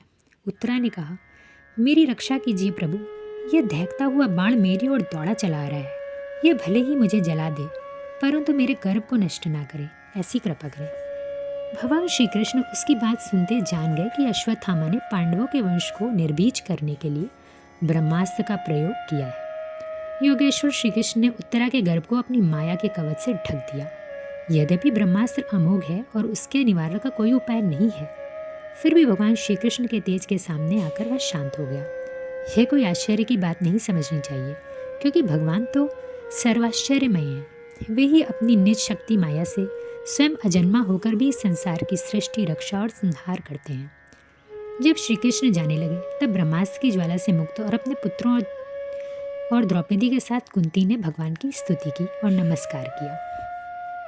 सूत जी कहते हैं कि धर्मों का ज्ञान प्राप्त करने की इच्छा से राजा युधिष्ठिर ने कुरुक्षेत्र की यात्रा की, जहाँ उनके साथ श्री कृष्ण भी गए। वहाँ भीष्म पितामह शैया पर पड़े हुए थे। साथ ही वे श्री कृष्ण साथ ही उन लोगों ने भीष्म पितामह को सबने प्रणाम किया। भीष्म पितामह बोले, पांडवों, तुम लोग को ब्राह्मण धर्म व भगवान के आश्रित होने पर भी इतने कष्टों के साथ जीना पड़ा। जिस प्रकार बादल वायु के वश में रहते हैं, वैसे ही लोकपालों के सहित सारा संसार काल भगवान के अधीन ही है। जो अप्रिय घटनाएं तुम लोग के साथ हुई वह उन्हीं की लीला है। नहीं तो जो साक्षात धर्मपुत्र राजा युधिष्ठिर हो, गदाधारी भीमसेन और धनुर्धारी अर्जुन रक्षा का काम कर रहे हो, गांडीव धनुष और स्वयं श्री कृष्ण सहृदय हो, वहाँ भला क्या विपत्ति की संभावना है। जिन्हें तुम अपना मेरा भाई, प्रिय मित्र और सबसे बड़ा हितैषी मानते हो और जिन्हें प्रेमवश अपना मंत्री, दूत, सारथी तक बनाने में भी संकोच नहीं करते हो, वह स्वयं परमात्मा है। देखो, प्रभु अपने अनन्य प्रेमी भक्तों पर कितनी कृपा करते हैं। यही कारण है कि ऐसे समय में, जबकि मैं अपने प्राणों का त्याग करने जा रहा हूँ, इन भगवान श्री कृष्ण ने मुझे साक्षात दर्शन दे दिए। युधिष्ठिर ने शरशैया पर लेटे भीष्म पितामह से नाना प्रकार के धर्मों के संबंध में रहस्य पूछे। तब तत्ववेत्ता भीष्म पितामह ने वर्ण और आश्रम के अनुसार पुरुष के स्वाभाविक धर्म और वैराग्य तथा राग के कारण प्रवृत्ति रूप धर्म, दान धर्म, राज धर्म, मोक्ष धर्म, स्त्री धर्म और भगवत धर्म, इन सब का अलग अलग संक्षेप और विस्तार से वर्णन किया। उसके साथ धर्म, अर्थ, काम और मोक्ष, इन चारों पुरुषार्थों का तथा उनकी प्राप्ति के साधनों का भी वर्णन किया। पितामह धर्म का प्रवचन दे ही रहे थे कि उत्तरायण का समय आ पहुंचा। पितामह ने जब सब ओर से मन हटा लिया और अपने मन को स्थित कर आदि पुरुष भगवान श्री कृष्ण में लगा दिया, भीष्म बोले, अब मृत्यु के समय मैं अपनी बुद्धि को, जो अनेक अनुष्ठान करने से अत्यंत शुद्ध एवं कामना रहित हो गई है, उसे भगवान श्री कृष्ण के चरणों में समर्पित करता हूँ। अर्जुन, मैं जब दूर से हम लोगों को देखा, तब पाप समझकर वह अपने स्वजनों को वध से विमुख हो गया। उस समय जिन्होंने गीता के रूप में आत्मविद्या का उपदेश करके उसके सामयिक अज्ञान का नाश कर दिया, उन परम पुरुष भगवान श्री कृष्ण के चरणों में मेरी प्रीत बनी रहे। इस प्रकार भीष्म पितामह ने मन, वाणी और दृष्टि की वृत्तियों से आत्मस्वरूप भगवान श्री कृष्ण में अपने आप को लीन कर दिया। उनके प्राण वहीं विलीन हो गए और वो शांत हो गए। उस समय देवता और मनुष्य नगाड़े बजाने लगे। युधिष्ठिर ने उनके पार्थिव शरीर की अंत्येष्टि की और स्तुति की। फिर धृतराष्ट्र की आज्ञा से श्री कृष्ण की अनुमति से समर्थ राजा युधिष्ठिर धर्मपूर्वक शासन करने लगे। शौनक जी ने पूछा, महाराज, युधिष्ठिर ने अपने भाइयों के साथ किस प्रकार से राज्य का शासन किया और कौन कौन से काम किए, क्योंकि भोगों में तो उनकी प्रवृत्ति ही नहीं थी। सूत जी ने कहा, भगवान के आश्रम में रहकर वे समुद्र पर्यंत सारी पृथ्वी क्या इंद्र के समान शासन करने लगे। राजा युधिष्ठिर से द्वारका जाने की आज्ञा लेकर भगवान अपने रथ पर सवार हुए। तब सुभद्रा, द्रौपदी, कुंतरी, उत्तरा, गांधारी, धृतराष्ट्र आदि सब उनके जाने का समाचार सुनकर मूर्छित से हो गए। पांडव भला भी उनके जाने का विरह कैसे सहते। भगवान श्री कृष्ण के घर से चलते समय मृदंग, शंख, वीणा, ढोल आदि बजने लगे। पुष्पों की वर्षा होने लगी और लोग मंगल गीत गाने लगे। इस प्रकार प्रभु हस्तिनापुर से विदा होकर द्वारिका के लिए चल दिए। जब श्री कृष्ण अपने देश में पहुंचकर अपना श्रेष्ठ पांचजन्य नामक शंख बजाया, तब भगवान के शंख की वह ध्वनि संसार के भय को भी भयभीत करने वाली है। उसे सुनकर सारी प्रजा अपने स्वामी श्री कृष्ण के दर्शन की लालसा से नगर के बाहर निकल आई। सब गदगद होकर वाणी से उनके संरक्षक श्री कृष्ण की स्तुति करने लगे, जैसे बालक अपने पिता से तोतली मनभावन मोहक बोली में बात करते हैं। स्वामिन, हम आपके चरण कमलों को सदा सर्वदा प्रणाम करते हैं। आप ही हमारे माता, सहद, स्वामी और पिता हैं। भगवान श्री कृष्ण बंधु बांधवों, नागरिकों, सेवकों से मिले और सबका सम्मान किया। जिसकी जो इच्छा थी उसे वही वरदान दिया। फिर सबके साथ भगवान श्री कृष्ण ने नगर में प्रवेश किया। वह अपने माता पिता से महल में गए। उन्होंने बड़े आनंद से देवकी माता आदि ने सातों माताओं ने उन्हें प्रणाम किया, अपनी गोद में बिठा लिया। माताओं ने हृदय से लगा लिया। माताओं से आज्ञा लेकर वे अपने भवन गए। वहाँ 16,000 रानियाँ के अलग अलग महल थे। अपने प्राणनाथ को बहुत दिन बाद आया देख वो सब अपने ध्यान को छोड़कर उठ खड़ी हुई। उन्होंने आसन ही नहीं बल्कि अपने नियमों को भी त्याग दिया, उन्होंने पति के प्रवासी होने पर ग्रहण किए थे। जिस स्त्री का पति विदेश गया हो उसे कुछ नियमों का पालन करना होता था उस समय, जैसे खेलकूद, श्रृंगार, सामाजिक उत्सवों में भाग लेना, हंसी मजाक करना, पराये घर जाना, इन 5 कर्मों का त्याग स्त्रियां करती थी। उन्होंने मन, वचन, नेत्रों से भगवान का अभिनंदन किया। शौनक जी ने कहा, अश्वत्थामा ने जो अत्यंत तेजस्वी ब्रह्मास्त्र चलाया था, उससे उत्तरा का गर्भ नष्ट हो गया था, परंतु भगवान ने उन्हें उसे पुनः जीवित कर दिया। उस गर्भ से पैदा हुए महाज्ञानी परीक्षित, जिन्हें सुखदेव जी ने ज्ञानोपदेश दिया था, जन्म, कर्म, मृत्यु और उसके बाद जो गति उन्हें प्राप्त हुई, वह हम लोग सुनना चाहते हैं। तो सूत जी ने कहा, धर्मराज युधिष्ठिर अपनी प्रजा का पिता के समान पालन करने लगे। जब उत्तरा के गर्भ में स्थित वह वीर शिशु परीक्षित जब अश्वत्थामा के ब्रह्मास्त्र के तेज से जलने लगा, तब उसने देखा कि उसकी आंखों के सामने एक ज्योतिर्मय पुरुष है। वह देखने में तो अंगूठे के भर का था, परंतु उसका स्वरूप अत्यंत निर्मल है। सुंदर श्याम शरीर, बिजली के सान चमकता हुआ पीतांबर धारण किए है, सिर पर सोने का मुकुट झिलमिला रहा है। उस निर्विकार पुरुष की लंबी लंबी 4 भुजाएं हैं, कानों में स्वर्ण कुंडल हैं, आंखों में लालिमा है और हाथ में लूके के समान जलती हुई गदा लेकर वह उसे बार बार घुमाता जा रहा है और स्वयं शिशु के चारों ओर घूम रहा है। जैसे सूर्य अपनी किरणों से कोहरे को भगा देता है, वैसे ही वह गदा के द्वारा ब्रह्मास्त्र के तेज को शांत करता जा रहा था। उस पुरुष को देखकर वह गर्भस्थ शिशु सोचने लगा कि यह कौन है। इस प्रकार ब्रह्मास्त्र के तेज को शांत करके प्रभु अंतर ध्यान हो गए। तदंतर अनुकूल ग्रहों के उदय पर समस्त सद्गुणों को विकसित करने वाले शुभ समय में पांडु के वंशधर परीक्षित का जन्म हुआ। जन्म के समय ही वह बालक इतना तेजस्वी दिख पड़ता था, मानो स्वयं पांडु ने ही फिर से जन्म लिया हो। पौत्र की बात सुन युधिष्ठिर बड़े प्रसन्न हुए। उन्होंने ब्राह्मणों को स्वर्ण, गौएं, अन्न, हाथी, घोड़ों का दान किया। युधिष्ठिर ने कहा, काल की गति से यह पवित्र पुरुवंश मिटना ही चाहता था, परंतु भगवान विष्णु ने इस बालक को स्वयं रक्षा की है, इसलिए इसका नाम विष्णु रात होगा। निस्संदेह यह बालक अत्यंत यशस्वी, भगवान का परम भक्त एवं महापुरुष होगा। यही बालक आगे चलकर संसार में परीक्षित नाम से प्रसिद्ध हुआ, क्योंकि वह बालक गर्भ में जिस पुरुष का दर्शन पा चुका था, उसका ही स्मरण करता हुआ लोगों में उसी की परीक्षा करता था कि इनमें से कौन है वह। राजकुमार भी अपने गुरुजनों के लालन पालन से शीघ्र ही सयाना हो गया। उसी समय स्वजनों के वध का प्रायश्चित करने के लिए राजा युधिष्ठिर ने अश्वमेध यज्ञ का आयोजन किया। इसके बाद युधिष्ठिर अन्य भाइयों और द्रौपदी से अनुमति लेकर अर्जुन भगवान श्री कृष्ण के साथ द्वारिका को प्रस्थान कर गए। सूत जी कहते हैं, विदुर जी तीर्थ यात्रा में आत्मा का ज्ञान प्राप्त करके हस्तिनापुर लौट आए। उन्हें जो कुछ जानने की इच्छा थी वह पूर्ण हो गई थी। युधिष्ठिर जी ने विदुर जी का यथोचित सत्कार किया। जब वे भोजन विश्राम कर आसन पर बैठे तो युधिष्ठिर ने विनयपूर्वक पूछा कि आपने पृथ्वी का विचरण करते हुए किस वृत्ति में जीवन निर्वाह किया, किन किन मुख्य क्षेत्रों का दर्शन किया। तीर्थ यात्रा करते हुए आप द्वारिका भी अवश्य गए होंगे। हमारे आराध्य कृष्णदेव अपनी नगरी में सुख से तो हैं। विदुर जी ने सब प्रश्नों के क्रमानुसार उत्तर दिए, परंतु यदुवंश के विनाश की बात नहीं कही। विदुर जी पांडवों को दुखी नहीं देख सकते थे। विदुर जी तो साक्षात धर्मराज थे। मांडव्य मुनि के श्राप से वे 100 वर्षों के लिए शूद्र बन गए थे। विदुर जी की काल की गति जानते थे, अतः उन्होंने अपने बड़े भाई धृतराष्ट्र से कहा, देखिए अब बड़ा भयंकर समय आ गया है। हम सबके सिर पर काल मंडराने लगा है, जिसके टालने का कोई भी उपाय नहीं है। आपके सब पुत्र सगे संबंधी मारे गए हैं। आपकी उम्र भी ढल चुकी है। जिनको आपने आग में जलाने की चेष्टा की, विष देकर मारना चाहा, भरी सभा में उनकी विवाहित पत्नी को अपमानित किया, जिनकी भूमि धन छीन लिए, उन्हीं के अन्न से पले हुए प्राणों को रखने में क्या गौरव है। आपकी अज्ञानता की भी हद हो गई है। अभी भी आप जीना चाहते हैं। अब इस संसार में आपका कोई स्वार्थ सधने वाला नहीं है। इसमें फंसिए मत, इसकी ममता का बंधन काट दीजिए। अतः अपने अंतःकरण को वश में करके हृदय में भगवान को धारण कर घर छोड़कर संन्यास को निकल पड़ना ही उत्तम है।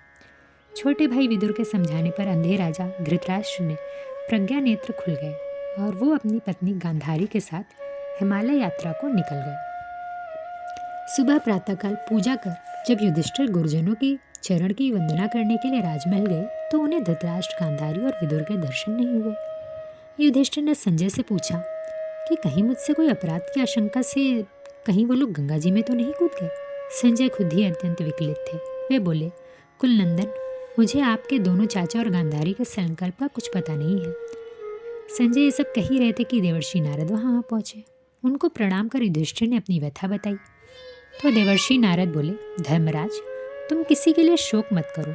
यह सारा जगत ईश्वर के वश में है। वही एक प्राणी दूसरे को दूसरे से मिलाता है, वही उन्हें अलग करता है। वे दीन दुखी चाचा चाची असहाय अवस्था में मेरे बिना कैसे रहेंगे? इस अज्ञानजन्य वन की विकलता को छोड़ दो। यह पंचभौतिक शरीर काल, कर्म और गुणों के वश में है। धर्मराज, हिमालय के दक्षिण में जहाँ गंगा जी के सप्त ऋषियों की प्रसन्नता के लिए खुद को 7 अलग अलग धाराओं में विभक्त कर दिया है, जिसे सप्त स्त्रोत कहते हैं, वही ऋषियों के आश्रम में धृतराष्ट्र, गांधारी और विदुर के साथ गए हैं। भगवान की धारणा से उनके तमो, रजो व सत्व गुण के मल नष्ट हो चुके हैं। समस्त कर्मों का संन्यास कर वो ठूंठ की तरह स्थिर होकर बैठे हुए हैं। अतः तुम उनके मार्ग में विघ्न रूप मत बनो। अब एक बात यहाँ ध्यान देने योग्य ये है कि देवर्षि नारद त्रिकालदर्शी हैं। त्रिकालदर्शी मतलब वो भूत, वर्तमान, भविष्य तीनों देख सकते हैं। वे धृतराष्ट्र का भविष्य प्रत्यक्ष रूप से देखते हुए उसी का वर्णन कर रहे हैं, क्योंकि धृतराष्ट्र तो कल रात ही हस्तिनापुर से गए हैं। अतः जो ये बात यहाँ कही जा रही है उसे भविष्य की ही बात समझना चाहिए, जिसका वर्णन नारद जी अभी धृतराष्ट्र जी युधिष्ठिर जी से कर रहे हैं। तो धर्मराज, आज से 5वें दिन वह अपना शरीर परित्याग कर देंगे और वह जलकर भस्म हो जाएंगे।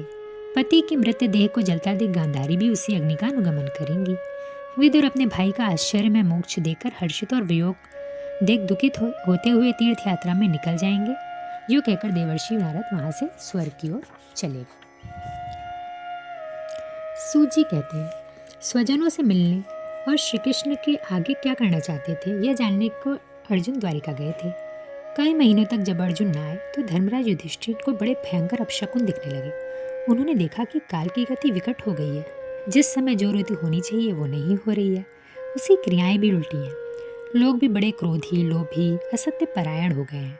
यहाँ तक कि मित्रता में भी लोग छल करने लगे हैं। माता पिता, सगे संबंधी, भाई और पति पत्नी में भी झगड़े रहने लगे हैं। यह सब देखकर उन्होंने अपने भाई भीम से कहा, भीमसेन, तुम्हारा छोटा भाई अर्जुन के द्वारिका गए हुए 7 महीने हो गए और अब तक ना लौटा। मैं समझ नहीं पा रहा हूँ कि उसके ना आने का क्या कारण है। देखो, आकाश में उल्कापात, धरती पर भूकंप, शरीर में रोग, कितने भयंकर अपशकुन हो रहे हैं। मेरी बाईं जांग, आँख, भुजा भी फड़क रही है। अवश्य ही जल्दी कोई अनिष्ट होने वाला है। राजा युधिष्ठिर इन उत्पातों के देखकर चिंतित हो ही रहे थे कि द्वारिका से लौटकर अर्जुन आ गए। युधिष्ठिर ने देखा कि अर्जुन का मुंह लटका हुआ है, नेत्रों से आंसू बह रहे हैं और शरीर कांतिहीन है। उनको इस रूप में देखकर युधिष्ठिर तो घबरा गए। युधिष्ठिर ने कहा, भाई, द्वारिकापुरी में हमारे स्वजन संबंधी भाई, मामा वसुदेव आदि कुशल तो हैं। भगवान श्री कृष्ण, उनके सब पुत्र सेवक बलराम सब सही तो हैं।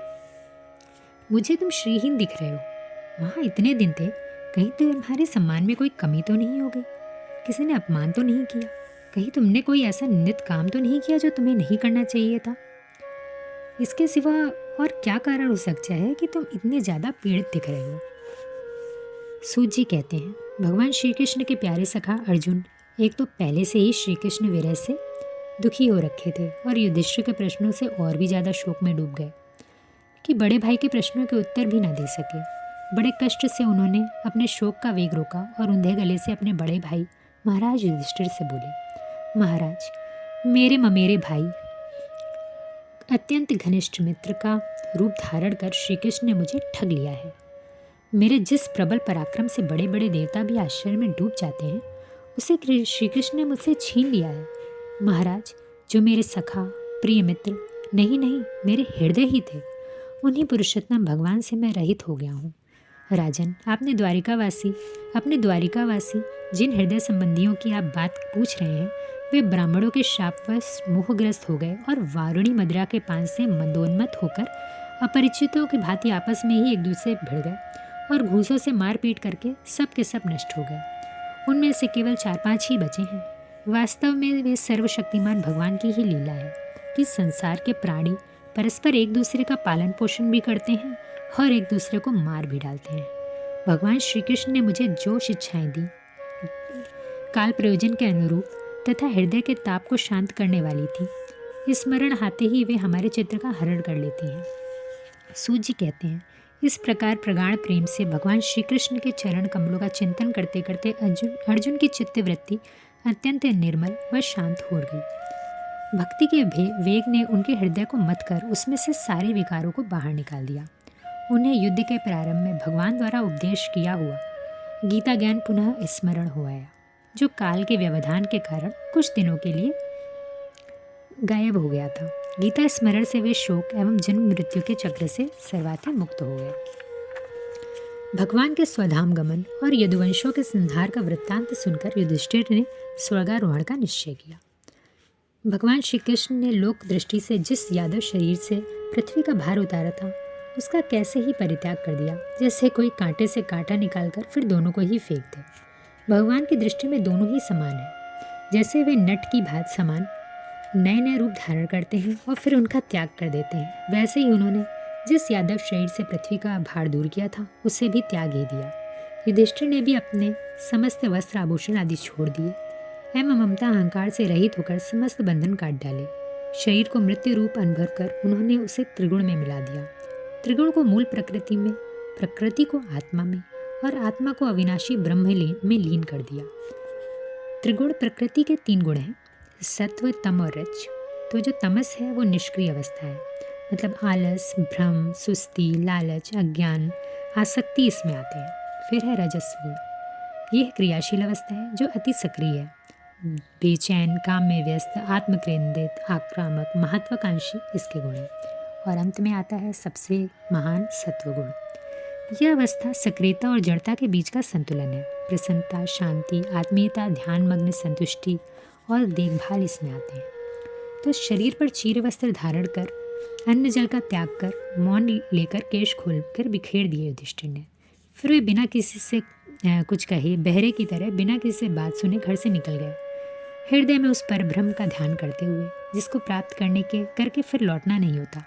उन्होंने उत्तर दिशा की यात्रा की, जिस ओर पहले भी बड़े बड़े महात्मा जा चुके थे। भीष्म, अर्जुन आदि छोटे भाइयों ने भी देखा कि यह पृथ्वी में सभी लोग अधर्म के सहायक कलयुग से प्रभावित हो रहे हैं, इसलिए वो भी अपने भाई के पीछे पीछे चल पड़े। फलतः उन्होंने अपने विशुद्ध अंतःकरण से स्वयं की वह गति प्राप्त की जो विषयासक्त दुष्ट मनुष्यों को कभी भी प्राप्त नहीं हो सकती है। भगवान के प्यारे भक्त पांडवों के महापरायण के इस परम पवित्र कथा को जो भक्त भी सुनते हैं, वह अवश्य ही भगवान की भक्ति और मोक्ष को प्राप्त करते हैं। चलिए अब आगे बढ़ते हैं। तो सूत जी कहते हैं, शौनक जी, पांडवों के महाप्रयाण के पश्चात भगवान के परम भक्त राजा परीक्षित श्रेष्ठ ब्राह्मणों की शिक्षा अनुसार पृथ्वी का शासन करने लगे। उन्होंने उत्तर की पुत्री इरावती से विवाह किया, जिनसे उन्हें जन्मेजय इत्यादि 4 पुत्र उत्पन्न हुए। कृपाचार्य को आचार्य बनाकर वे गंगा तट पर 3 अश्वमेघ उन्होंने किए। इस प्रकार दिग्विजय करते हुए देख शूद्र के रूप में कलयुग राजा का वेश धारण करके एक गाय और बैल के जोड़े को ठोकरों से मार रहा था, जब उन्होंने उसे बलपूर्वक दंड दिया। शौनक जी ने पूछा, सूत जी, परीक्षित जी ने कलयुग को दंड देकर क्यों छोड़ दिया, मार ही क्यों नहीं डाला?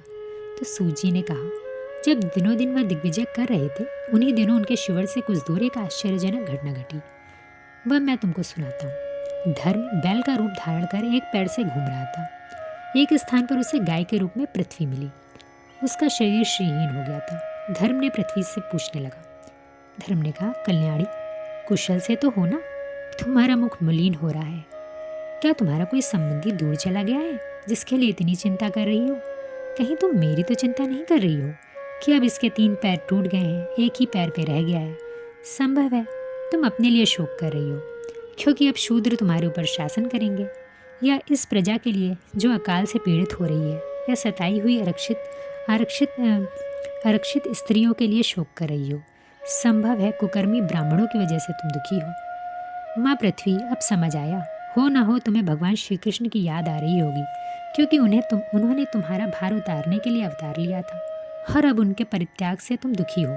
पृथ्वी ने कहा, धर्म, तुम मुझसे जो कुछ भी पूछ रहे हो वह सब स्वयं जानते हो। जिन भगवान के सहारे तुम सारे संसार को सुख पहुंचाने वाले अपने चारों चरणों से युक्त थे, जिनमें सत्य, पवित्रता, दया, क्षमा, त्याग, संतोष, सरलता, शम, दम, तप, समता, तितिक्षा, उपरति, शास्त्र विचार, ज्ञान, वैराग्य, ऐश्वर्य, वीरता, तेज, बल, सौभाग्य, गंभीरता, स्थिरता, आस्तिकता, स्मृति, स्वतंत्रता, कौशल, कांति, धैर्य, कोमलता, निर्भीकता, विनयशील, साहस, उत्साह, कीर्ति, गौरव और निरंकारता, ये 39 अप्राकृत गुण और ये बहुत सारे महान गुण आप में निवास करते हैं।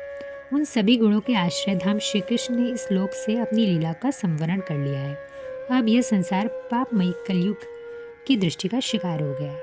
यही देखकर मुझे शोक हो रहा है। भगवान ने मुझे अभागिन छोड़ दिया। मालूम होता है कि मुझे अपने सौभाग्य पर गर्व हो गया था, इसीलिए मुझे यह दंड दिया है। तुम अपने 3 चरण से कम हो जाने से मन ही मन कुढ़ रहे हो।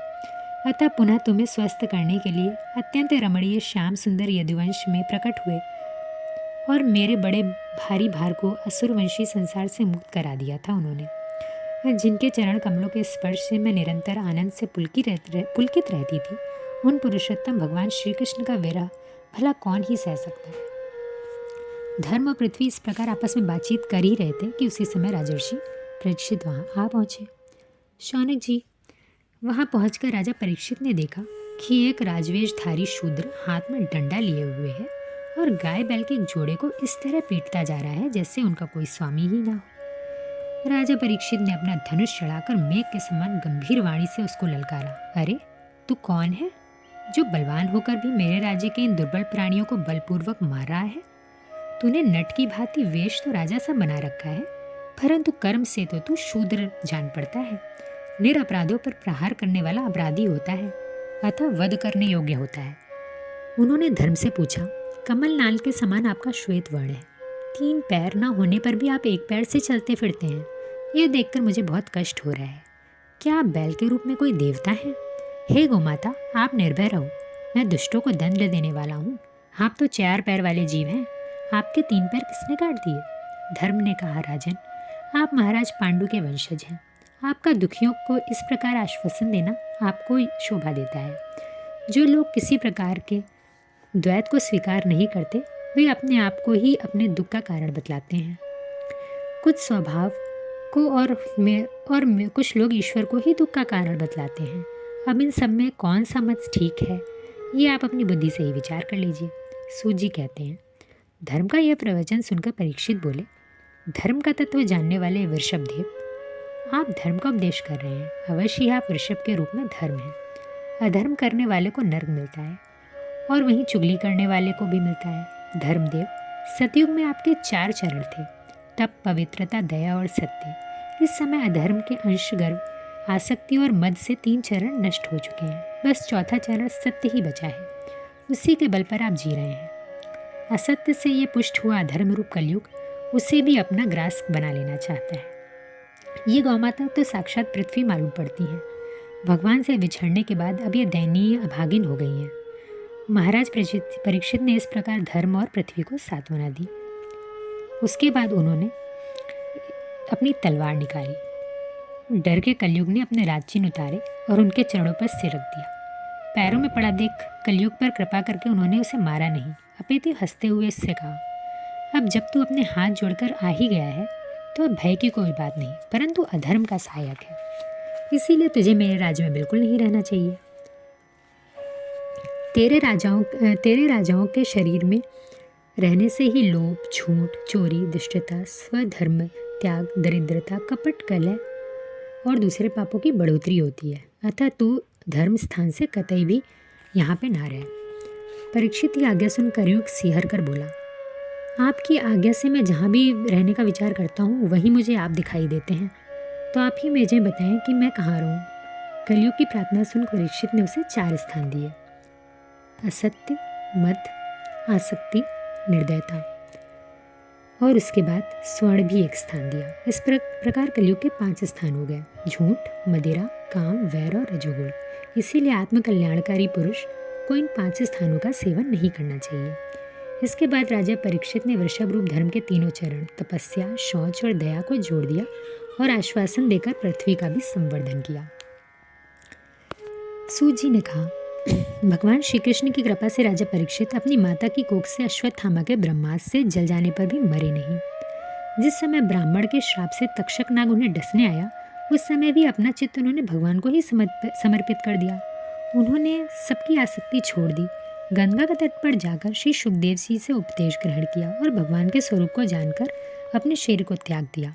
सम्राट परीक्षित का कलयुग से कोई द्वेष नहीं था, क्योंकि इसमें एक बहुत बड़ा गुण है कि पुण्य कर्म तो संकल्प मात्र से ही फलीभूत हो जाते हैं, पर पाप कर्म का फल शरीर से करो तो ही मिलता है, संकल्प मात्र से नहीं।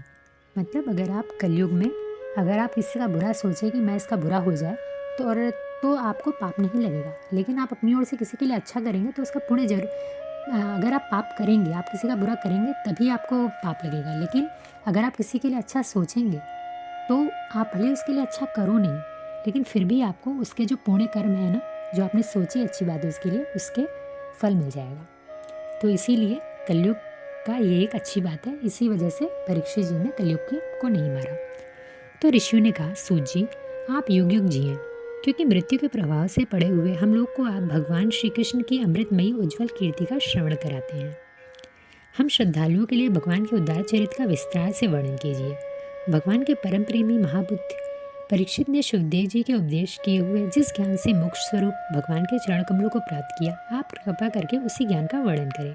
सूत जी कहते हैं, भगवान की शक्ति अनंत है, वे स्वयं अनंत हैं।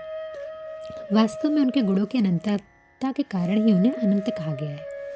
भगवान के गुणों की जब कोई समता ही नहीं कर सकता तो उनसे बढ़कर तो कोई कैसे ही हो सकता है। तो ब्रह्मादि देवताओं को छोड़कर भगवान को चाहने पर भी उनके चरण कमलों की रज का ही सेवन करती हैं। कौन? लक्ष्मी जी। ब्रह्मा जी ने जो जल भगवान के चरणों पर प्रक्षालन के लिए समर्पित किया था, वही जल उनके चरण कमलों से निकलकर गंगा जी के रूप में प्रवाहित हुआ। तो गंगा जी कहाँ से बनी है? जो जल ब्रह्मा जी ने भगवान के चरणों में डाला, वो जल ही बह करके गंगा जी बन गई। यह जल महादेव जी सहित सारे जगत को पवित्र करता है। सूर्य के समान प्रकाशमय महात्माओं, आप लोगों ने मुझे जो कुछ पूछा, अब मैं वह अपनी समझ के अनुसार आपको सुनाता हूँ। एक दिन राजा परीक्षित धनुष लेकर वन में शिकार खेलने गए। हिरणों के पीछे दौड़ते दौड़ते वह थक गए और उन्हें बड़े जोर की भूख प्यास लगने लगी। आसपास कोई जलाशय ना दिखा और एक ऋषि का आश्रम नजर आया, तो वहां जाकर देखा कि एक मुनि शांत भाव से आसन में बैठे हैं। तो ऐसी अवस्था में राजा परीक्षित ने उनसे जल मांगा। ना बैठने को आसन मिला, ना पीने को जल, ना खाने को कुछ। तो अपने को अपमानित सा मानकर वे क्रोध में वश में हो गए। शौनक जी वे भूख प्यास से छटपटा रहे थे, इसीलिए एक उन्हें ब्राह्मण के प्रति ईर्ष्या और क्रोध आ गया। क्रोधवश होकर उन्होंने धनुष की नोक से एक मरा हुआ सांप उठाकर ऋषि के गले में डाल दिया और अपनी राजधानी चले गए। उनके मन में बात आई कि राजा से हमारा क्या प्रयोजन, इसीलिए शायद झूठ मूठ समाधि का ढोंग रच रहे हैं, ऐसा परीक्षित जी ने सोचा। उन शमीक मुनि का पुत्र बहुत ही तेजस्वी था। जब उसे पता चला कि उनके पिता के साथ ऐसा दुर्व्यवहार हुआ है, तब उसने कहा, ब्राह्मणों ने क्षत्रियों को अपना द्वारपाल बनाया है और उन्हें द्वार पर रहकर रक्षा करनी चाहिए। वे घर में घुसकर स्वामी के बर्तन में खाने का अधिकार नहीं है। भगवान श्री कृष्ण के परम धाम पधार जाने पर मर्यादा को तोड़ने वाले को आज मैं दंड देता हूँ। कुलाकार परीक्षित ने मेरे पिता का अपमान कर मर्यादा का उल्लंघन किया है, इसीलिए मेरी प्रेरणा से आज से 7वें दिन उसे तक्षक सर्प डस लेगा। वह बालक अपने घर आया और पिता के गले में सांप देखकर रोने लगा। उसको रोता देख शौनिक जी का उनका ध्यान भंग हुआ। उन्होंने आंखें खोली और पुत्र ने सारी बात कह सुनाई। राजा को शाप की बात सुनकर उन्होंने कहा, ओ मूर्ख बालक, तूने बड़ा पाप किया। उनकी थोड़ी सी गलती के लिए तूने उनको इतना बड़ा दंड दे दिया। तेरी बुद्धि अभी कच्ची है। तुझे भगवत स्वरूप राजा को साधारण मनुष्यों के समान नहीं समझना चाहिए, क्योंकि राजा के तेज से ही सारी प्रजा सुरक्षित रहती है। राजा के ना रहने पर लोग लुटेरे बन जाते हैं, आपस में मारपीट गाली गलौज करते हैं, पशु स्त्री और धन संपत्ति भी लूट लेते हैं। राजा परीक्षित तो बड़े ही यशस्वी हैं और भगवान के प्यारे भक्त हैं। वे भूख प्यास से व्याकुल हमारे आश्रम में आए तो शाप देने के योग्य तो कदापि नहीं है। अब इस नासमझ बालक ने हमारे निष्पाप सेवक राजा का अपराध किया है। भगवान कृपा करके इसे क्षमा करें। भगवान के भक्तों में भी बदला लेने की शक्ति नहीं होती है, परंतु वे दूसरों के द्वारा किए हुए अपमान, धोखेबाजी, गाली गलौज, आक्षेप और मारपीट का भी कोई बदला नहीं लेते। महामुनि शमीक को पुत्र के अपराध का बड़ा पश्चाताप हुआ। राजा परीक्षित ने जो अपमान किया था उस पर तो उनका ध्यान ही नहीं गया। महात्माओं का स्वभाव ऐसा ही होता है।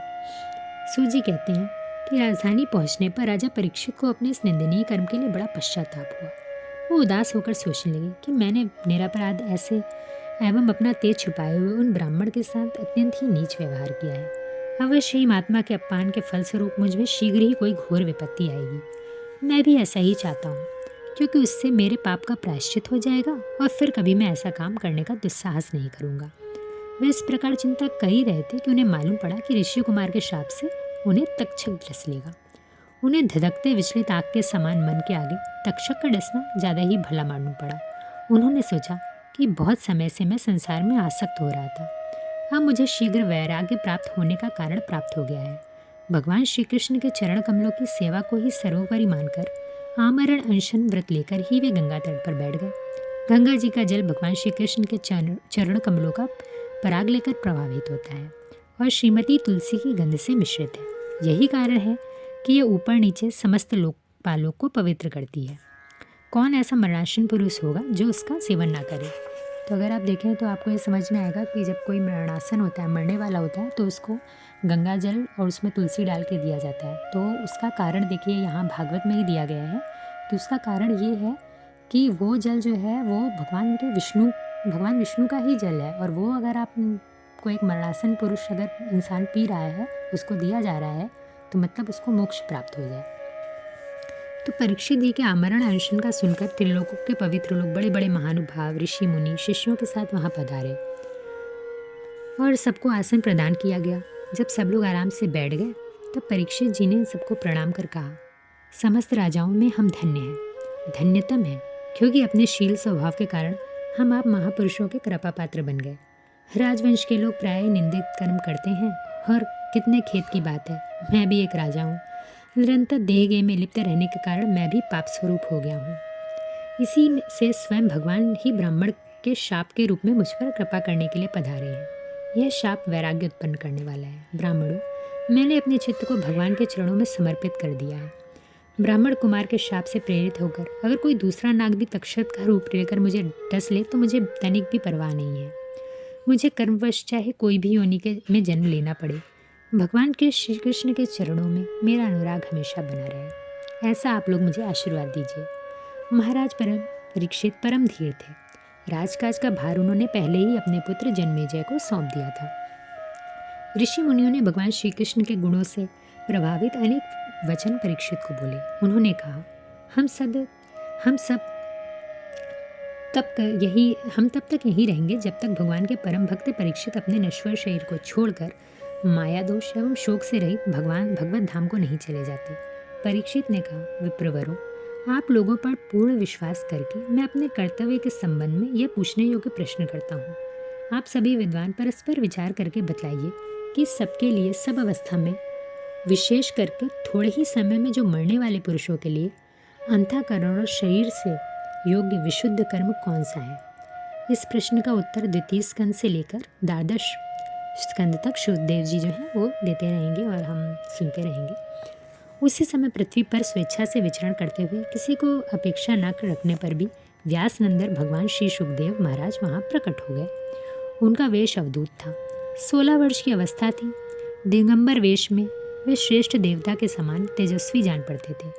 सब मुनियों ने उन्हें पहचान लिया और सब अपने आसन छोड़कर उनके सम्मान के लिए खड़े हो गए। राजा परीक्षित ने अतिथि रूप से पधारे हुए सुखदेव जी को सिर झुकाकर प्रणाम किया। परीक्षित ने कहा, ब्रह्मस्वरूप भगवान, आज हम बड़े भागी हुए, क्योंकि अपराधी क्षत्रिय होकर भी हमें संत समागम का अधिकारी समझा गया है। आज कृपा पूर्वक अतिथि रूप से पधार कर आपने हमें तीर्थ तुल्य पवित्र बना दिया है। जैसे भगवान विष्णु के सामने दैत्य लोग नहीं ठहरते, वैसे ही आपकी सानिध्य में बड़े बड़े पाप भी नष्ट हो जाते हैं। इसीलिए मैं आपसे परम सिद्धि के स्वरूप और साधन से संपन्न में एक प्रश्न करता हूँ। जो पुरुष सर्वथा मरणासन है, उसको क्या करना चाहिए? वे किसका श्रवण, किसका जप, किसका स्मरण और किसका भजन करे तथा किसका त्याग करे? जब राजा ने इस प्रकार मधुर वाणी से प्रश्न किए, तब व्यास नंदन भगवान सुखदेव जी ने उसका उत्तर देने लगे। और यहीं पर प्रथम स्कंद जो है वो समाप्त होता है। अगले द्वितीय स्कंद में श्रीमद् भागवत महापुराण जब शुरू करेंगे तो वहाँ सुखदेव जी भगवान के विराट स्वरूप, स्थूल और सूक्ष्म रूपों की धारणा, कामनाओं के अनुसार किस देव की पूजा करनी चाहिए, सृष्टि का वर्णन, भगवान के विराट स्वरूप की विभूतियाँ, भगवान के लीलावतारों की कथा इत्यादि का वर्णन हम सुनेंगे। तो यहाँ पर ये जो हमारा ये सेशन था ये ख़त्म होता है। प्रथम स्कंद का। तो अगर आप लोग को ये स्कंद अच्छा लगा हो सुनने में तो प्लीज़ अपने कमेंट्स यहाँ कमेंट बॉक्स में दीजिएगा। आपके लाइक करिएगा, सब्सक्राइब करिएगा। और वैसे मैंने कोशिश पूरी करी है कि प्रथम स्कंद में जितना कुछ भी आता है मैं सब कुछ ये आपके 1.5 घंटे के सेशन में कवर कर पाई हूँ। तो अगर आप ये सेशन पूरा ध्यान से सुन रहे हैं तो कुछ भी आपका छूटेगा नहीं। अगर आपका कोई क्वेश्चन हो तो आप कमेंट बॉक्स में पूछ सकते हैं, मैं आंसर दूँगी।